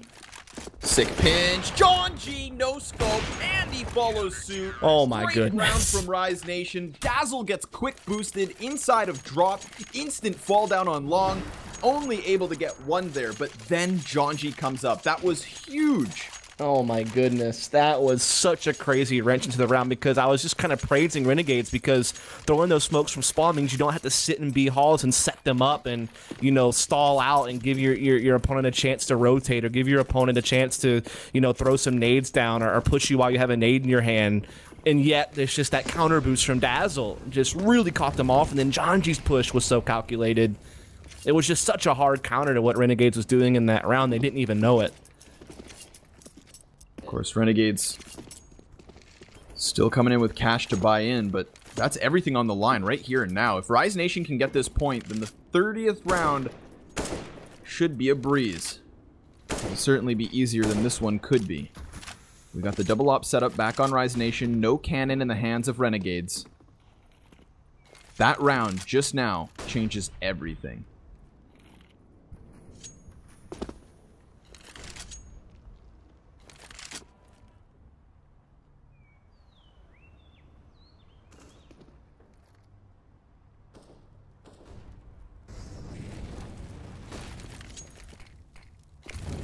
Utility being shown towards platform by Renegades. VSA in the corner, sprays, takes the first, damages the next, but that is nifty to take it back with a kill already. And that's going to force Ace to find cover inside the stables. Meanwhile, the T side starts to head towards B. And the defense is split 2-2. Azza wrapping back towards the B site. All of a sudden, Ustillo with an entry. Catches Gimo first. Azzer with another. And Jonji has to hold off here. He sprays. Stops the bomb. Ustillo spots him and he needs to find cover. But, oh, again. It's the up-close headshot, leaving only Ace. 1v3. Map point on the line. No kit currently on his back. At least he's got utility to the belt. But it's Azza holding off the angle. Ace executed, and Renegades with an opening map to the series. Yeah, again, Azza coming in huge for his team in a key moment. He helped them win their first couple of gun rounds almost single-handedly, and he kind of closes the door by himself as well in that round. Winds up with 30 kills on the game. Definitely had a really solid showing for this team. He is definitely, you know, role, has done so for a long time, so if he's going off, it makes everything easier. Definitely did a fantastic job in that game, almost up to 110 ADR for the map, as well as the 30 kills, so definitely got to give him props. You know, and again, I also got to give props to someone like Ustillo, who had a really slow start and then wound up with 18 kills on the game. Obviously, Nifty and JKS were playing really well also. Good showing from Rise Nation, especially with the stand-in, like very last minute due to an illness with Moose. And they still really went toe-to-toe with this team. And at one point, they looked like they might just body them, but just the recovery from Renegades was too strong. Yeah, and now we'll be moving on to Inferno, which is the map choice of Rise Nation. So hopefully for their sake, they'll be able to, you know, put up again a close scoreline, put up a good fight. It was very momentum-based at the beginning of Cobblestone, with Rise Nation finding that early lead, and then ultimately it slipped through their fingers. So Renegades may be showing their depth as a roster, the ability to survive those rougher starts. But regardless of that, we will have a brief break before we come back for the second map. You should use your time wisely, though. Make sure you guys check out the Twitch chat. I believe there's a link being thrown around for the CyberPowerPC Extreme Gaming Series giveaway. Along with, of course, the prediction competition that you guys can get in on as well. That's one of the cooler things that CyberPower does. If you guys can predict the outcomes of the games, then you can win prizes. So not only can you enter in the chance for the freebie giveaway, but you can earn your rewards like a real man as well. We will be back here after a brief break for map number 2.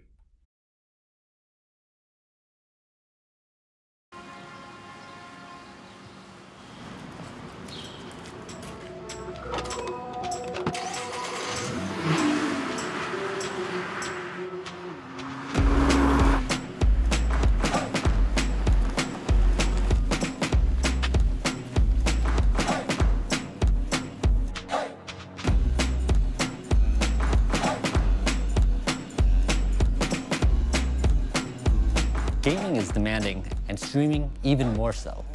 We pride ourselves in knowing what it takes to build a perfect system. I've been gaming and streaming my entire life. I do it because it's my passion. The one thing my audience appreciates the most is the energy I bring to the table. And when I bring energy, that's when I connect with my audience. Yo, Ro8 again, thank you for the 10 months, man. Appreciate the resubscribe. Yeah, I get excited about the little things, like cache and I/O improvements. We take a lot of time to make sure that every system we build maximizes performance. Now, with more cores and threads, the potential is so much higher. So when I'm streaming, there's usually a lot going on. The last thing I want to worry about is my computer going down. Everything just has to work.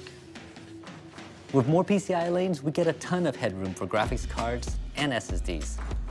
Intel's making it easy for us to give streamers responsive systems with more bandwidth, scalability, and overclocking potential.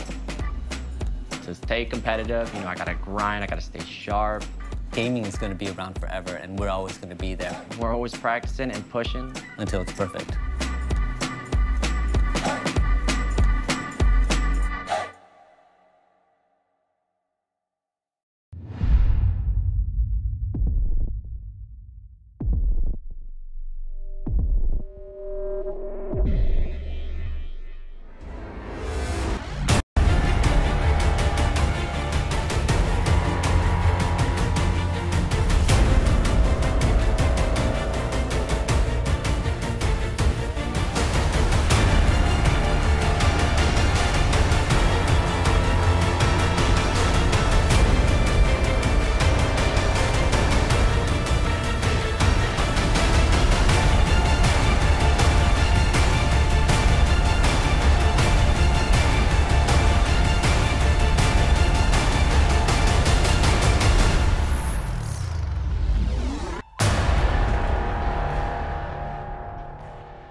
My name is Tim, aka Tim the Tatman, and I play video games on the internet. I would say if you come to my channel, for the most part, you're going to see some sort of FPS getting played. I'm kind of the person that once I find a game I like, I sink my teeth into it. So for the past year, I've been playing Overwatch, and first-person shooter type of games is what you're generally going to see. I've been playing those games, Counter-Strike, World of Warcraft, since I was 13, and then Overwatch has only been out for a year, but I have logged way too many hours into that game already. So the competitive nature of it, growing up, played a lot of sports and stuff, and have that competitive kind of root in me. And I like to win, even though in my old age, I don't do that near as much anymore. Feel like I can't keep up with a lot of the young bucks out there playing now. I personally yell more than I probably should, if you ask people that live with me, but like, let's go everyone, like, really excited about whatever. It has almost 2 meanings. You can do it in the pre or the post, so before whatever you're doing or after whatever you're doing, it's perfect. Let's go! The reason that I started streaming was when I was in college back in 2013. I used to watch a guy by the name of Soda Poppin'. I always thought, man, it's so cool. This guy's playing video games, people are watching. So basically, the root of it was, I like video games and I like people. I like hanging out with people and I like video games. So I thought streaming kind of was a perfect mesh of those two things. So started doing it back in 2013, and here we are today. Very, very gratefully. Becoming a streamer has changed my life in regards, well, to a couple different ways. One way I'd 100% say is just getting to connect with so many people on a personal level and meeting viewers that have been watching me, for 2 to 3 years, people that you've never put a face to, and then you go to an event and you can see these people and talk with them. It's a really cool feeling. but also, I'm living the dream out too, To be able to wake up and stream every day is a blessing. That 100%, it's a dream I'm living out, and I can't thank people that, watch enough. As far as tips for streaming goes, I think at the core of it, my first thing I always tell people is to have fun with it. If you're not having fun with it, it's gonna be a tough time for you. For me personally, CyberPower, if I have an issue with something, I can reach right out to them and they'll be on it. I need obviously a reliable computer, but on top of that, if something goes wrong, God forbid, they're gonna be right there to help me out with it. It's almost a security blanket for me. I love Intel. The reason that I trust Intel is because that's what I've been using for so long. It's like I grew up with them, Back when I was 13, I put the first one in the computer, and that's like a bonding relationship right there. And ever since that point, and having a good experience with Intel, I've not wanted to look away. Don't fix what isn't broken. I'm very blessed to be in the position I am, very grateful that CyberPower, wants to work with me, and I understand the position I'm in is a very, fortunate one, and I'm very, very humbled to be able to do what I do, and I can't do it without you guys. So thanks so much, anyone watching the stream, whatever, supporting, appreciate you guys, man. My name is Tim the Tap Man. I use CyberPowerPC powered by Intel.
The first map belongs to Renegades after a brutal start by Rise Nation. Looked like they were going to create a bit of an upset, but at least they gave us something to talk about, Dust. They had me on the edge of my seat, and now Renegades look to reset things as we move into Inferno. Of course, Rise Nation's map choice as they begin to the T side. Yeah, and I think Renegades have actually only played this map like maybe one time. So, since Nifty's been on board. So this definitely could be interesting as they're going to go for a full-out B-rush. Nifty trying to hold the angle. Actually gets one kill and gets out of there. Not bad. Oh, this gap in the smoke. You hate to see that. You absolutely really do. But Naf, Naf from the back of the site misses the shot towards the bomb planter, still hits the head, and Guimont executed by Ustillo. Renegades with a pistol. How in the 2017th year of our Lord Gobbin are people still screwing up a CT spawn smoke on Inferno? I don't know, Dust. How does that happen? You could just throw it, like, as you're running it. Like, you don't even have to throw a set smoke grenade. Oh, and it was man. crucial there. Obviously, the T's found themselves that plant, but the player CT could be a constant pressure, and there we go. And that gave Nap time to just keep hiding out in dark and then be able to come out just at the right time. So that was definitely way more chaotic than it needed to be. CT is looking to apply some pressure off of Banana, pushing JKS to the cubby and leaving Naf on wood. Can you name an easier smoke you throw as a terrorist in CS than CT spawn Inferno? I'm For like thinking an Mirage. actual spot like that, you know what I mean? Not just like, I'm gonna throw a smoke and plant inside of it, you know what I mean? Like, I would have said Dust 2 mid-cross, but that's not in competitive pools. So no, I think you're right. I'm sure there is one. We're just not thinking enough. That's fine. We're too focused on the game. It's our excuse. One player already down from Rise Nation. Looking to try to get control of brackets, which they will get. But that incendiary will certainly put a halt to any thoughts of going lane. Hot flash maybe for Nifty to peek with. Doesn't see anything. Nope, but now he does. T is starting to push on forward. Azza trades back versus Dazzle, and VSA with Bomb catches himself an opening straight towards the A site, straight into Ustillo, who sprays for the head and comes back for more. Nice hold by the Renegades, but they do lose two.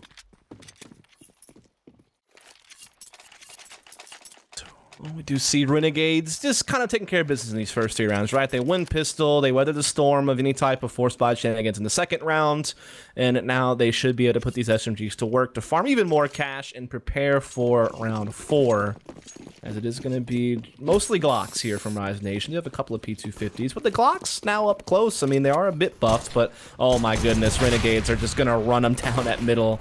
Do lose one player, though, but that's going to be about it. Yeah, just the one. Maybe Jonji Glocks Naf, but nope. It's Dunzo. Renegades, not just with a pistol, a clean conversion after. Just wondering how many SMGs Renegades will actually hold on to here is going to be the big question. I know a lot of T-side teams will hold on to them because they know that CTs may not get head armor, and so they can still really put them to work, particularly like a MAC-10, but UMPs are going to be a little bit different, but they're actually better with armor penetration than other SMGs, so they're still viable in a round like this. But the fact they're keeping 4 is definitely pretty heavy-handed. They're really trying to keep their money up. Oh my god, Nifty, he's just going to go charging through mid in his own smoke with the off, and it's Nap to hold off on Banana. Getting 2 frags for his efforts. Dazzle and Jonji trade it back, so now the CT is going to have to come in quick for the rotation, for the retake. If the bomb goes down, it will, towards the coffins. Utility very low here for the terrorist side. They've got only that Molotov and Flashbang. Meanwhile, we've got 3 belts of utilities for Renegades. Ooh, another gap in the smoke. Molotov chimes back. So, T's running out of nades. They are completely clear. Ustillo starts it off with a headshot. VSA in the cubby, comes out, drops another body, leaves it on Azza, and there we go. There was actually a team kill in the process there that helped out Rise Nation in the after plant, but they make it work. Yeah, the team kill certainly helped. Then just the battle of utility went in Rise Nation's favor. Like, sure, Renegades had the incendiaries to flush out Dark Spot and New Box and kind of flush people out of position, but they missed a smoke on Banana, which gave a gap to that player holding to kind of watch them cross, and that was a money Molotov to, like, stop them from being able to push in through CT spawn actually into the B bomb site. It forced them to have to just wait it out or forced them to go through construction. and that really put a damper on Renegades there. So good 3v3 play out from Rise Nation. They are now onto a full buy. Obviously, Renegades had a bunch of SMGs carried over, so they're still able to get a full buy in this round, no problem. Full utility and everything. AWP still there for Nifty. They are going to be just playing pretty standard. They are going to be pretty heavy on lane, though. I will say that. They're kind of leaving Archway to the wayside for now. Of course, Nifty's trained in towards Boiler Door on the AWP. That leaves Azza to watch the actual mid push. And Ustillo can fall back from apps when he decides to do so. We've got the two-man stacked inside. Dazzle and Guimont, but it is Azza to hold off on the first. That's Janji who comes out untradeable in his push. While Guimont gets onto the cusp of the balcony door. Now, flashbangs again going over. Guimont down for the count. Ustillo and Nifty hold it off, and that leaves it to 5v2. Could be a clean round from Renegades, but Dazzle at least finds one. With that bomb down, though, in the position that it's in, it's going to be so hard for Rise Nation. They're actually going to just go ahead and back off and save. I can't blame them. The money is low. Chances of success here are very slim based on that bomb position. And that's really just one of those rounds where Renegade's setup was perfect for what Rise Nation was trying to do. Like, Rise Nation were looking to go heavy up Boiler and lane, try to do some type of split with, like, lane and apartments, and you had Renegades playing triple lane. And that one guy just kind of went out by himself. I think it was Janji. I mean, there was really no follow-up from that until a little bit later. And by that point, you still have, you know, Renegades with 3 players on that side, and you're trying to fight against that with even less forces available. So just kind of a nightmare where you just run up against a brick wall, basically.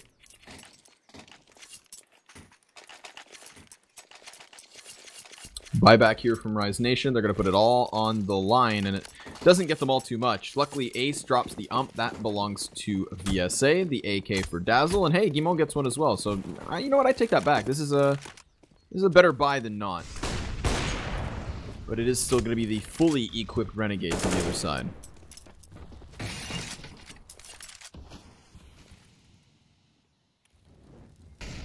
So just Rise Nation, kind of just playing standard Inferno. Let's try to get control of top and then let's try to control of apartments, but the CTs are being aggressive, and JKS is going to be able to tag out Janji there inside that smoke.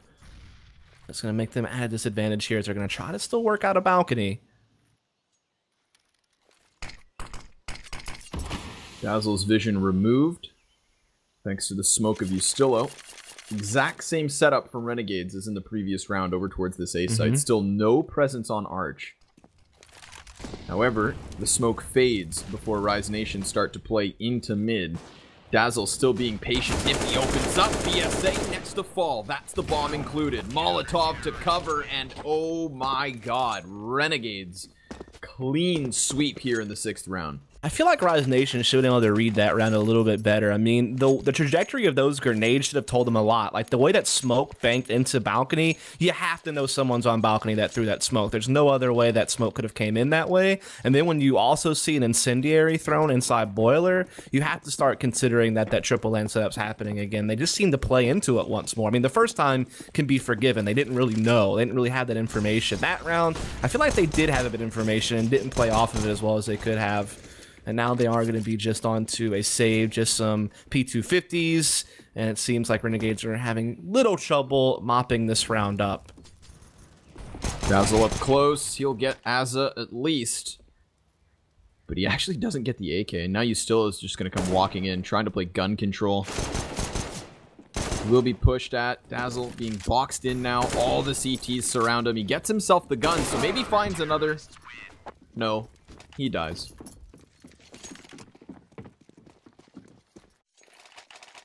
So Rise Nation will be back onto a full buy.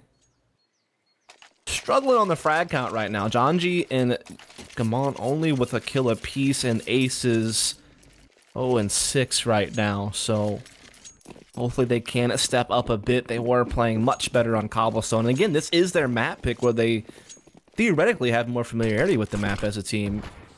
But they are struggling right now. Look at Nifty, the stones on this guy. Will he be rewarded? Nope, he'll just have to fall back, but no harm, no foul. With the amount of times that he's actually gone for that play, I'd say those aren't stones, those are boulders. because that's like the third time he just walks through his own smoke and tries to pry towards the bottom of mid. It's kind of a catch-22 because boulders you would think would like weigh you down and not allow you to fly out like that. Yeah, you have a point. You got a point. So it's kind of a weird one. But it's all a mentality thing, not the physical size. Yeah. I guess that's how analogies work. Yeah.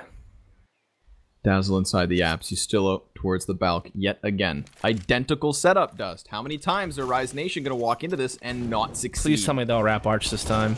Could be the play. They do catch Azza. That's the first frag, slowing things down as we hit the 50-second mark. Yustillo drops to pit, and the rotation starts to come over. Nafly into CT spawn, ready to receive. But Rise Nation, they're not going to wrap Arch. They're actually going to creep into the bomb site with a flashbang towards pit. Jonji looks to cross. They near line up. Nifty on site. Naf finds one frag. Yustillo cowers to the corner, and yet down he goes. JKS also falls, and Rise Nation on the board. Oh man, I would say that, I mean, again, Rise Nation has a great set, playing against a great setup, but they just brute forced their way through it. I think they did get a little bit of fortune that VSA gets a mid-air headshot on Yustillo and Pit. I think if that duel goes differently, there's still a chance for Renegades in the round. But nonetheless, I mean, just great entry work this time from Rise Nation, just kind of breaking right through that brick wall instead of running up against it. As we are going to see Renegades, of course, still buying. They're going to go for a triple banana play here, getting aggressive once more, trying to push down. Nifty was spotted, but I think he might just get away. He does. Jonji cannot punish. So here's a little change up in the defense. That's the first round we've watched Nifty get aggressive with the op on banana. It's been mid time and time again. So clearly Renegades aware that maybe they should make a shakeup. They attempt it, and while they don't die, they don't find themselves that 5v4 neither. Yeah, now things will just kind of fall back to a state of normalcy. Nifty will rotate back, but the focus will once again be here on middle from Rise Nation.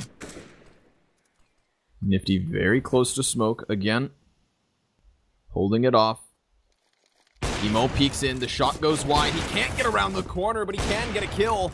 And he even wants more. Flashbang, helping him out as the Molotov blocks it off. Down goes Naf, and Nifty takes another until VSA gets himself a second. Yustillo cleared from pit as Dazzle comes on in. It's Azza to hold it off, but Ace with another op shot leaves JKS to clutch.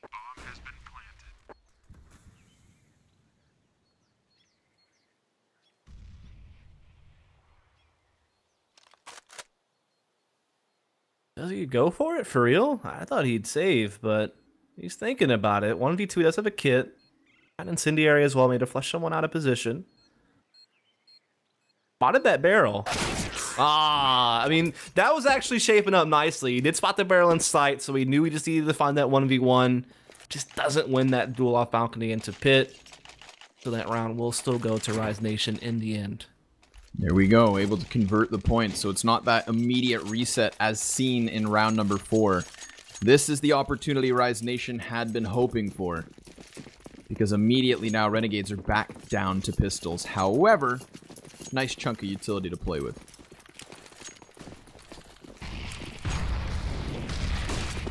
Oh god, right into the top of banana. There's JKS in the corner clearing one, Azza dropping 2. And all of a sudden, we're down to a 2 versus 2 with both T's tagged. Now, they've got, of course, got the Kevlar, the guns, the nades. It's all in their pocket. But with the CTs coming in banana, they're going to retrieve weapons of their own. And they have a health advantage.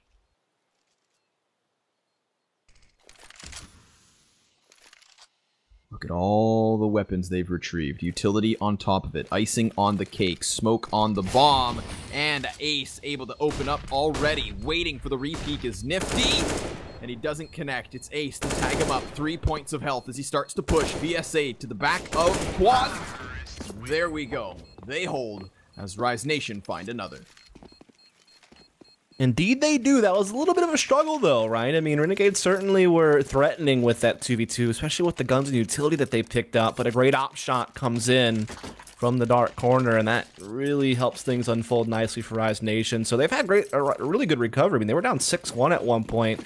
They've won the last 3 rounds in a row. They're starting to get the wallets of Renegades into a bad way while building up their own savings account in the process. So economies start to swing their direction, and so is the scoreboard here lately. Because again, they are just going to play it fairly default. It's pretty standard from both teams in this opening. No op this time for Renegades. They'll just have to play with the M4s. JKS again trying to be aggressive on the smoke against John. He's had some success here in the past. And again, he'll find it. Ooh. Nice little wall spam going out as well. Nearly catches Guimont in the face. But now he looks to come in on Balk. Ustillo holds off towards mid. Nifty sets the cross, and Ace looks to crack this one wide open.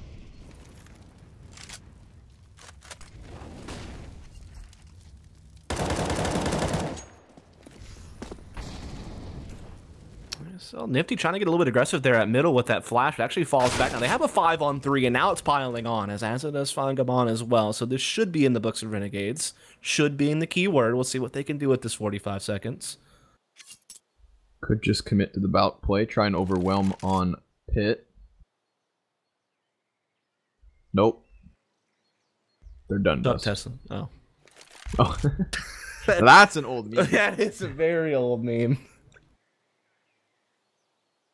As indeed it will be a save. Not a bad decision given that money is a little bit low here, particularly on Gamon and Dazzle. So holding on to these guns maybe allows them to do some dropping. Like VSA could definitely drop someone, and they'd still be able to get a little bit of something going in this next round. But finally, Renegades has put a little bit of a halt. And I think it really just comes down to winning opening duels. Like, Renegades have done really well capitalizing on their 5-on-4 advantages and such. I don't really let one of those rounds slip by. And JKS has been a really big part of that. His aggressive stances on Banana have been successful more often than not.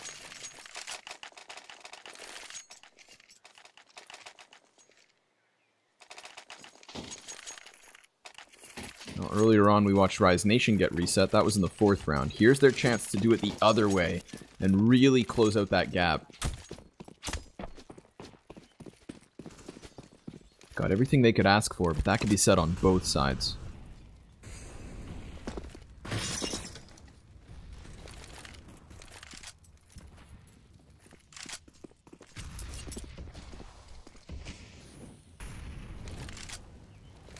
Giving up on that truck lane stack is Renegades. Going to be, again, putting Nifty just on the other side of the smoke. This is definitely kind of an unorthodox position that Nifty's holding right here. And that flashbang almost punishes him. He does get away, though. But they still get an entry on middle. Yeah, they clear Azza from his side of mid, but damage dealt both ways here. As Jonji's so close to death, Ustillo holds off on the bout. Pop flash goes out, wide peek. And no, he sits patiently till now he comes way up wide, able to drop one body and clean up on VSA. Great play there. Ustillo having the support from Nifty, creating the distraction, finding some kills, and ultimately letting Renegades convert their point. Yeah, they kind of interchange supporting for each other, you know, like because before, you know, what you were talking about happened, we saw Ustillo actually throw a pot flash for Nifty to use to get a frag on one guy lane, so just a good team play back and forth there. Great individual effort from Ustillo in particular, who did well to get that kill in apartments as well. That really kind of jump-started things. And look at this. Renegades again looking to get aggressive at middle. They nade stack down. They don't actually push behind it, but Naf is going to be looking to push. He's going to find that kill on the Jonji. And the aggressive banana play from Renegades has really been a thorn in the side of Rise Nation. They've been suffocated on this map. Like, they've been kind of forced to play in the brackets all these rounds.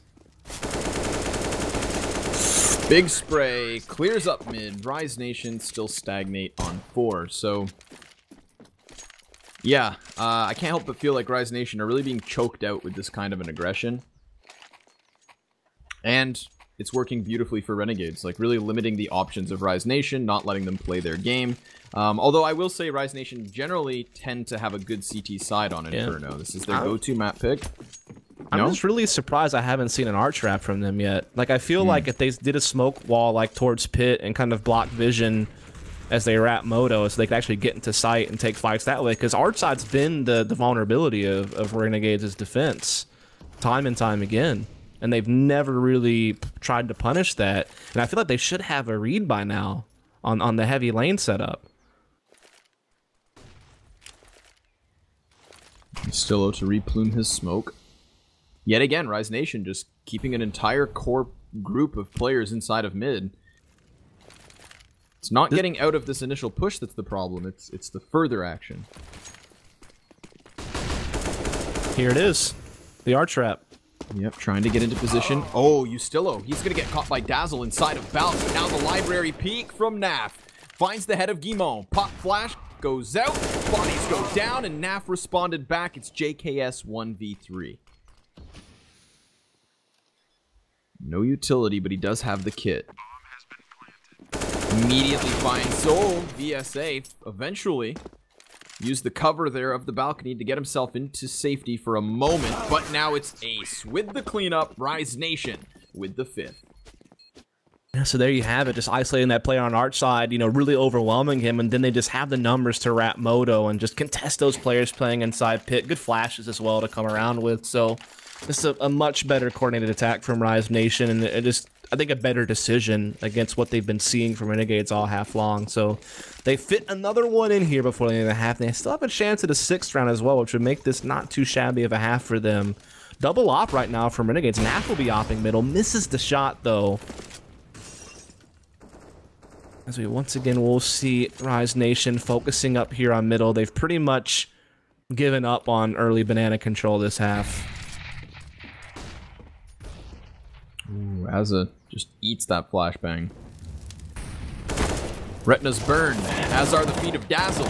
Gets pushed right back into Azza, who opens up with a 5v4. Repeat towards mid, costs him his life as Jonji spams away. And Nafly still sits towards site. No arch wrap as of yet, despite Renegades rotating over. Rise Nation disengage.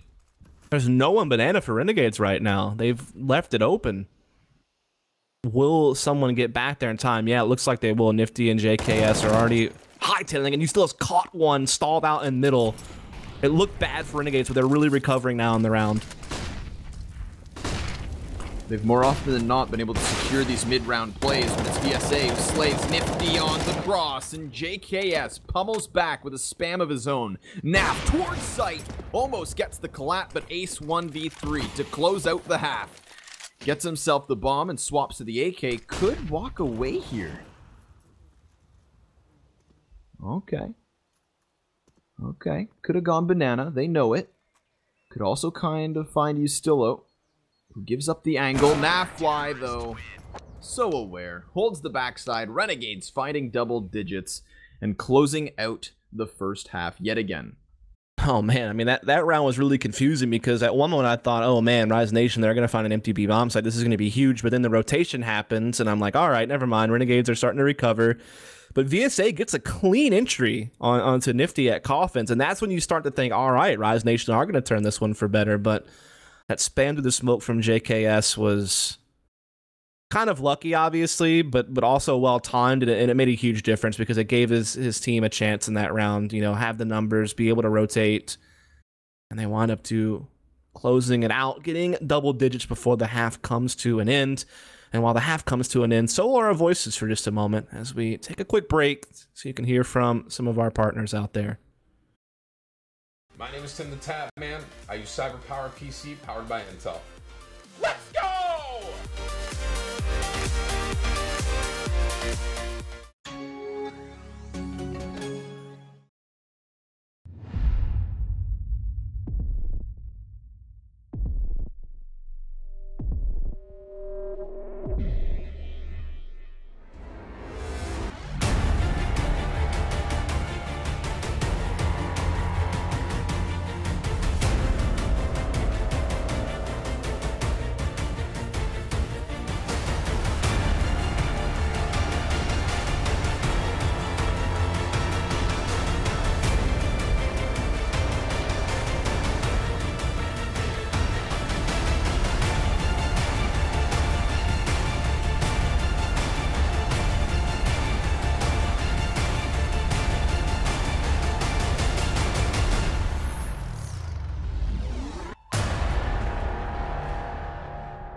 Yet again, the Renegades find themselves doubling up the score of their opponents. 10-5, the end of the half.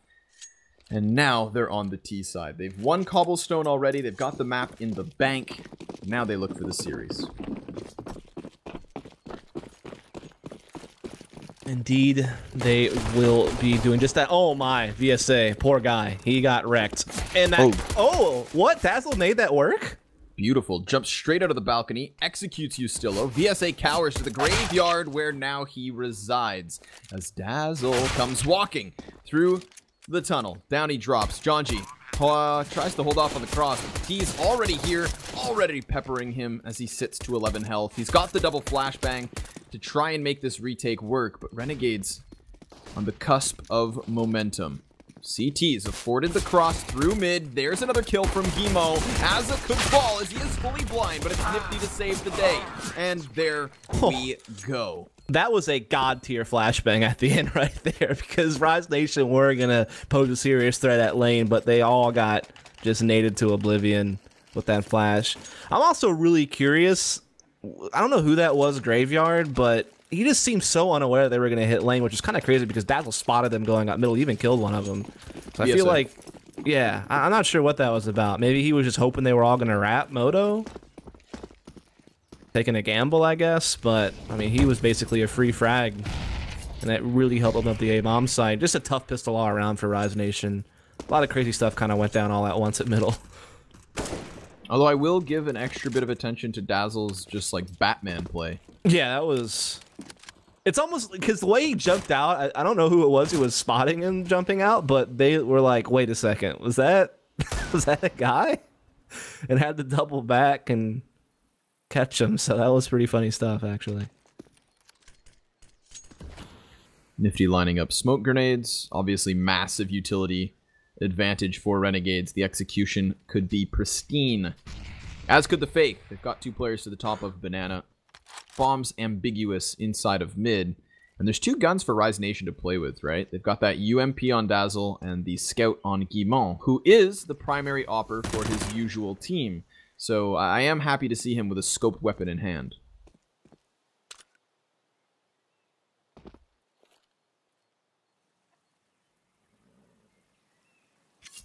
As said prior to this moment, ambiguity gets that bomb towards the B site. So their options were open. And now the cross is smoked. However, Ustillo's gone down. VSA catches the headshot, and there's two more players tagged. Jonji decides to peek out. Jonji with 3 frags off the Deeg again. Just like on Cobble, they bounce back with the pistol force. JKS, all that's left, 1v5, he's down. A crisp 4K from Jonji.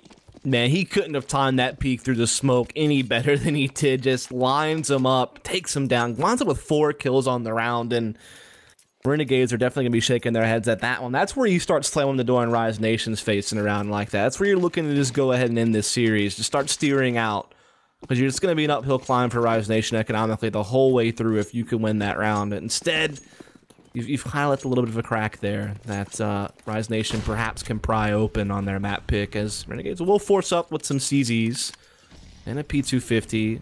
Armor on everyone, just a couple of nades in play.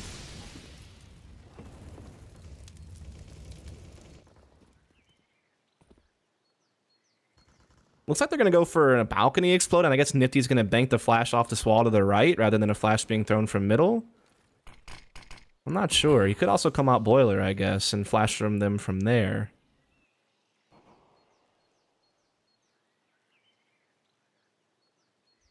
It's going to be Nifty to come out first. Clearing corners. Ustillo still sits inside of the balc room, smoked off yet again.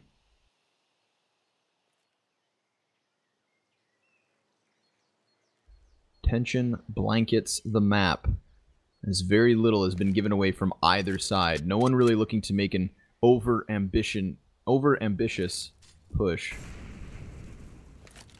Start to watch the utility fumble out. The entirety of the Renegades over towards the A site. Rotations inbound from Rise Nation. They've got a man committed to the corner of the cubby, but there it is. VSA Dazzle, they hold on the cross. It's a convincing hold at that. Ustillo, 49 HP, 4 targets to find. He's just going to fade away. Gets the 12 mag back in. And here comes Ace. Done. As Renegades will not force back. They could not do what was done to them. It's Rise Nation to convert the point.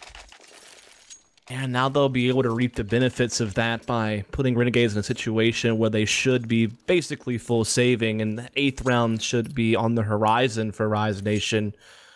Renegades are going for that flash push play out of balcony, but really good hold there from Rise Nation across the board. As this should be a throwaway around, just a full Glock save push. Dazzle even going to push middle with an SMG and nade, try to see if he can farm some cash. Ooh, executions are found. There's 4 frags off the SMGs. 5th one goes the way of the SA. And it's a 3-point lead now that separates these two lineups. Yeah, so we're starting to get down to the nitty-gritty here, where it's still really tight. I mean, yeah, Renegades does have a 3-round advantage, but the way their money is going to pose some problems, especially when you consider Rise Nation's bankroll right now. I mean, even post-buy, they have, you know, a few guys right around the $8,000 range, and they're saving SMGs into this one. So this could get a little bit messy for Renegades, despite the huge lead that they had. They were up 10-5. It's starting to wither away.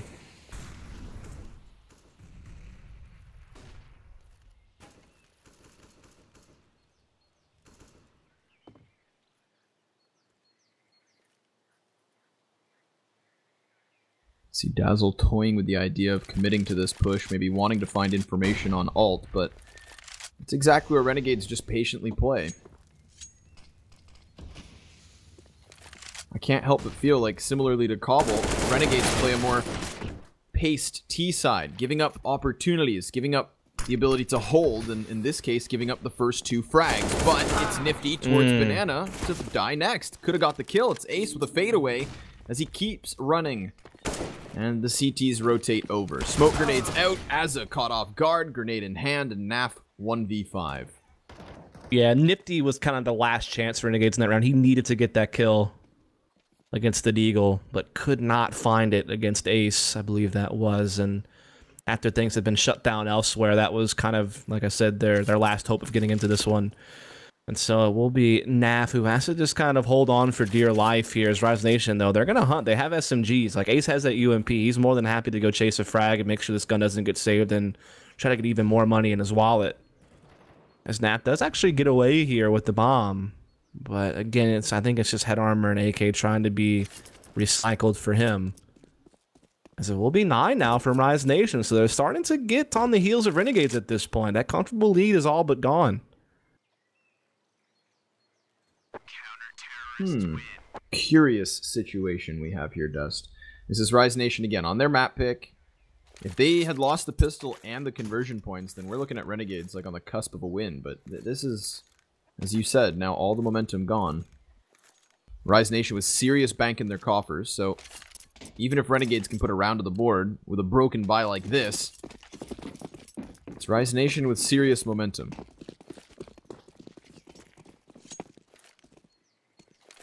Indeed, they're really starting to find some good form here in the second half to really start closing the gap on the scoreboard, as Renegades will be on just pistols mostly. That's at that AK, of course. A few flashes are out, so again, we could see just some type of, you know, pop flash explode with all these pistols gathered up and just try to see if they can't get out and overwhelm their opponent. Again, those CZs at close range can definitely be a nuisance.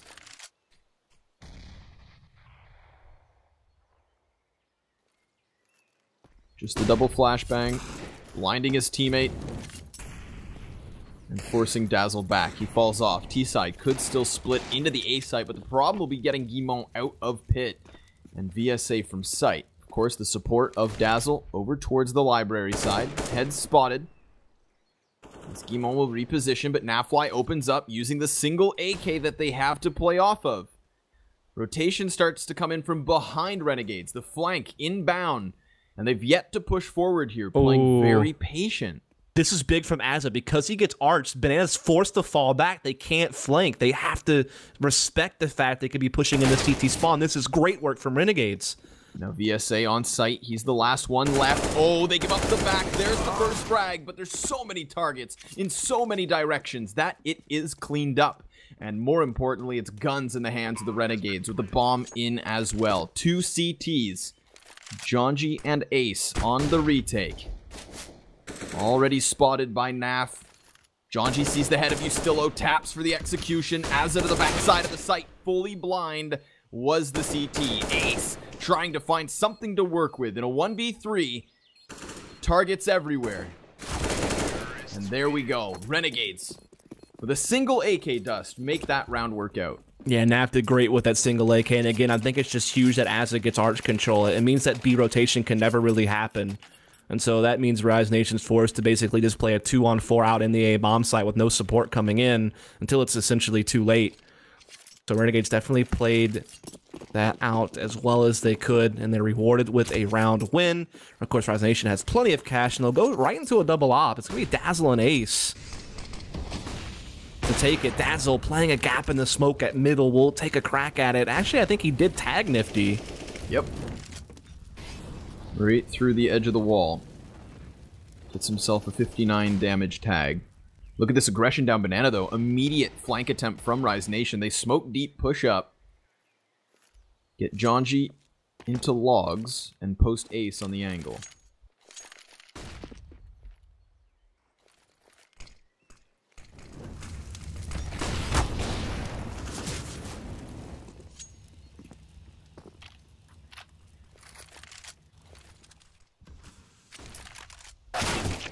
Oh, the timing there. That's rough.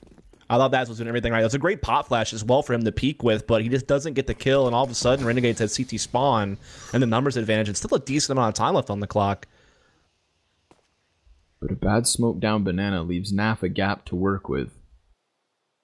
3 players to arch side, just sitting stagnant right now for Renegades. The bomb needs to make its rotation, and then they're going to go to that B site split, leaving Nifty as the anchor. Molotov clears out logs, but it's to the other corner that the man does hide. Of course, with the op pick, the bomb's now convinced to go back to the A site. 25 seconds. The timing. The flank. Bigger is that because no! JKS whips back round and denies Jonji, but it's the man in pit, Gimo, who's able to hold off for the time being. Bomb up truck lane, needs to charge in. It's been dropped to the nade of VSA, who remains to the side of the site. He's sprayed down, and Ace has to come in with a 1v2 clutch. Up close, the shot. Oh my.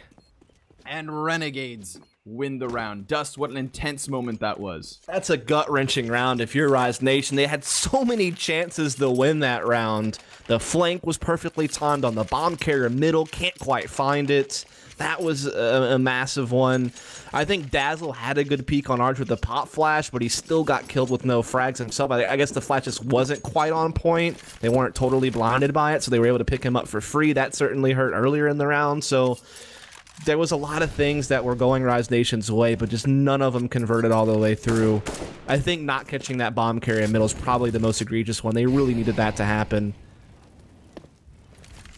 And so now Renegades are starting to find a good rhythm now. They've won the last 2 rounds in a row, and they're starting to bleed Rise Nation dry. They're still fully bought in this round, still have the double op, but if they lose this, it's going to be forced by to survive for the rest of the game for them, and that's where Renegades can maybe start to put the finishing touches on this series.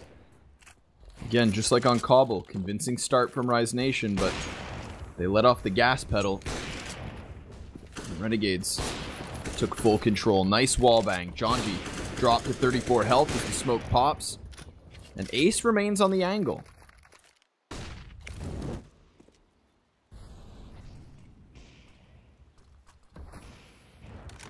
Good work here from Renegades. They've done enough pressure at Banana to ensure that they can't get flanked, that no information can be gained, and no rotations can happen. And now they'll double back and gather up as a 5 over here in brackets and look to make some type of split happen here. Crucial pick from Dazzle. No, he doubles down, but Ustillo's able to entry. And the bomb site falls until Gimo chimes in with a frag of his own, gets himself the 2nd and 3rd. Great hold by Gimo. The insurance policy in pit. We could see how Dazzle drew the attention over towards Arch, and Gimo just patiently played in the cubby. No reason to rush. Yeah, I mean, Dazzle gets put into a similar situation as he did in the previous round. This time he gets the 2 op frags instead of getting, you know, taken out for free. Also, great work from Gamon there inside pit, just anchoring things over there, and that's going to maybe give Rise Nation a bit of a sigh of relief, but there's still work to be done as Renegades are still up here. Money a factor for both teams at this point. It's starting to get a little bit dicey when it comes to the cash flow. This round could be worth a lot for that reason.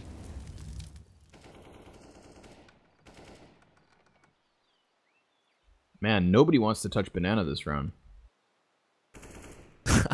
I'm struggling not to jump on that as a joke. I'm really... I subtly did, though. You literally did. You touched on it without making a joke, Dust. Do you hear this? Yeah, I do. Unreal. This neighborhood, man. I warned chat this would happen. Gimo's not going to play in pit this time round. He's going to position inside the graveyard. Dazzle walks inside of sight. This is a full commitment from Apps here. Renegades could utilize that God Flash, the one that banks over pit. Meanwhile, Dazzle's going to post from the closer angle. He too could be blinded. He is. Doesn't look away in time. The T-side able to find their way in. One frag already, but JKS and Ustillo, they clean up shop. And we talked about how Banana wasn't touched. So, Rise Nation are already out of this. They've had to pull out.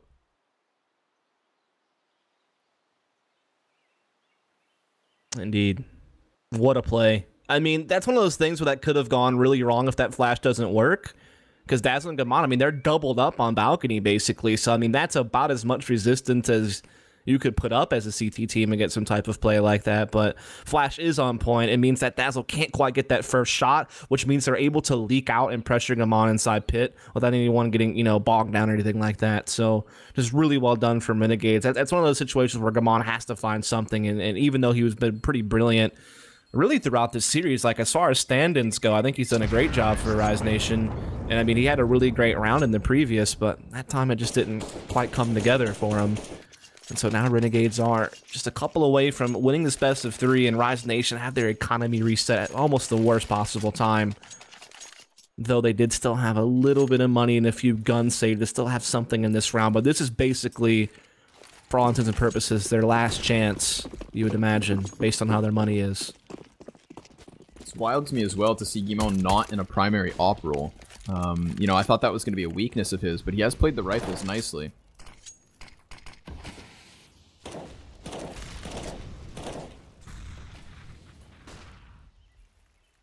Not that I'm biased as a French Canadian myself. Disclaimer. Of course not. I was even more surprised he didn't pick up the second op at some point, based on what you were saying. I thought maybe that he would, instead of Dazzle, but I guess I just want to try to keep things as familiar as possible for the other 4 on the team.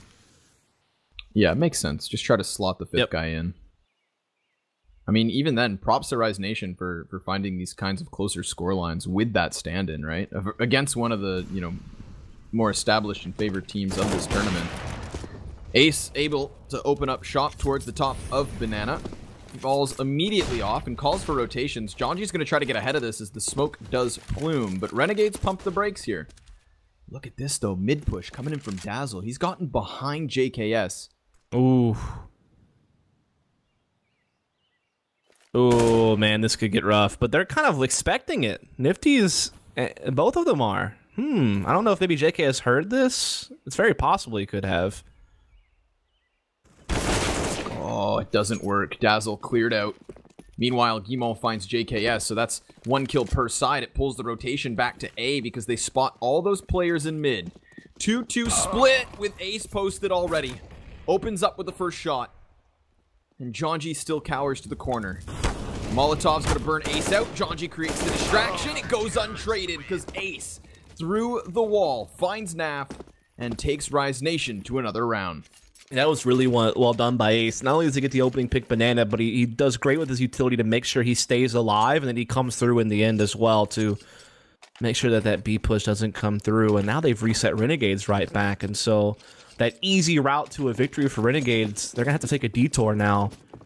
As Rise Nation put up a key victory. It's going to be just pistols from Renegades in this one. Aggression at middle for just a moment from Rise Nation. Gamon's actually going to push into window and then double back after not spotting anything alt mid. Ooh, Jesus. Azure. I was going to say Azure gets blasted in tomorrow, but honestly, Dazzle does. Killer headshot with the Deeg. Yeah, crouch peeking, and now he still has an M4 with armor behind it. Gets the kill on VSA as well. Not like this, Rise Nation. Come on. Gimo's to be tested. Sits inside of pit. Flashbang goes out. They know he's here. He peeks. Able to find Nifty's head already. Bomb on Naf. Crosses to the backside of the grave. JKS wants a distraction, but Nafly wants the kill. And another. All right, All down to Ace. 1 versus 2. His clutches have not been on point. We have to admit it. But he has the advantage, seeing as neither of these Ts have yet to pick up a gun. But a retake with an op. Has to creep in. The scope, of course, will make sound. It's Nafly with another dirty dig. Renegades. Working Deegs. Rise Nation. The Deegs were unreal that round for Renegades. You got Nifty's little cheeky 1D, crouch peeking. The one from JKS, though, I mean, that one was quality. That one really drove it home. And now all of a sudden, Renegades find themselves at series point. And Rise Nation just scraping the bottom of the barrel to put something together this round. Very limited, no kits, little utility. A couple of guys on pistols.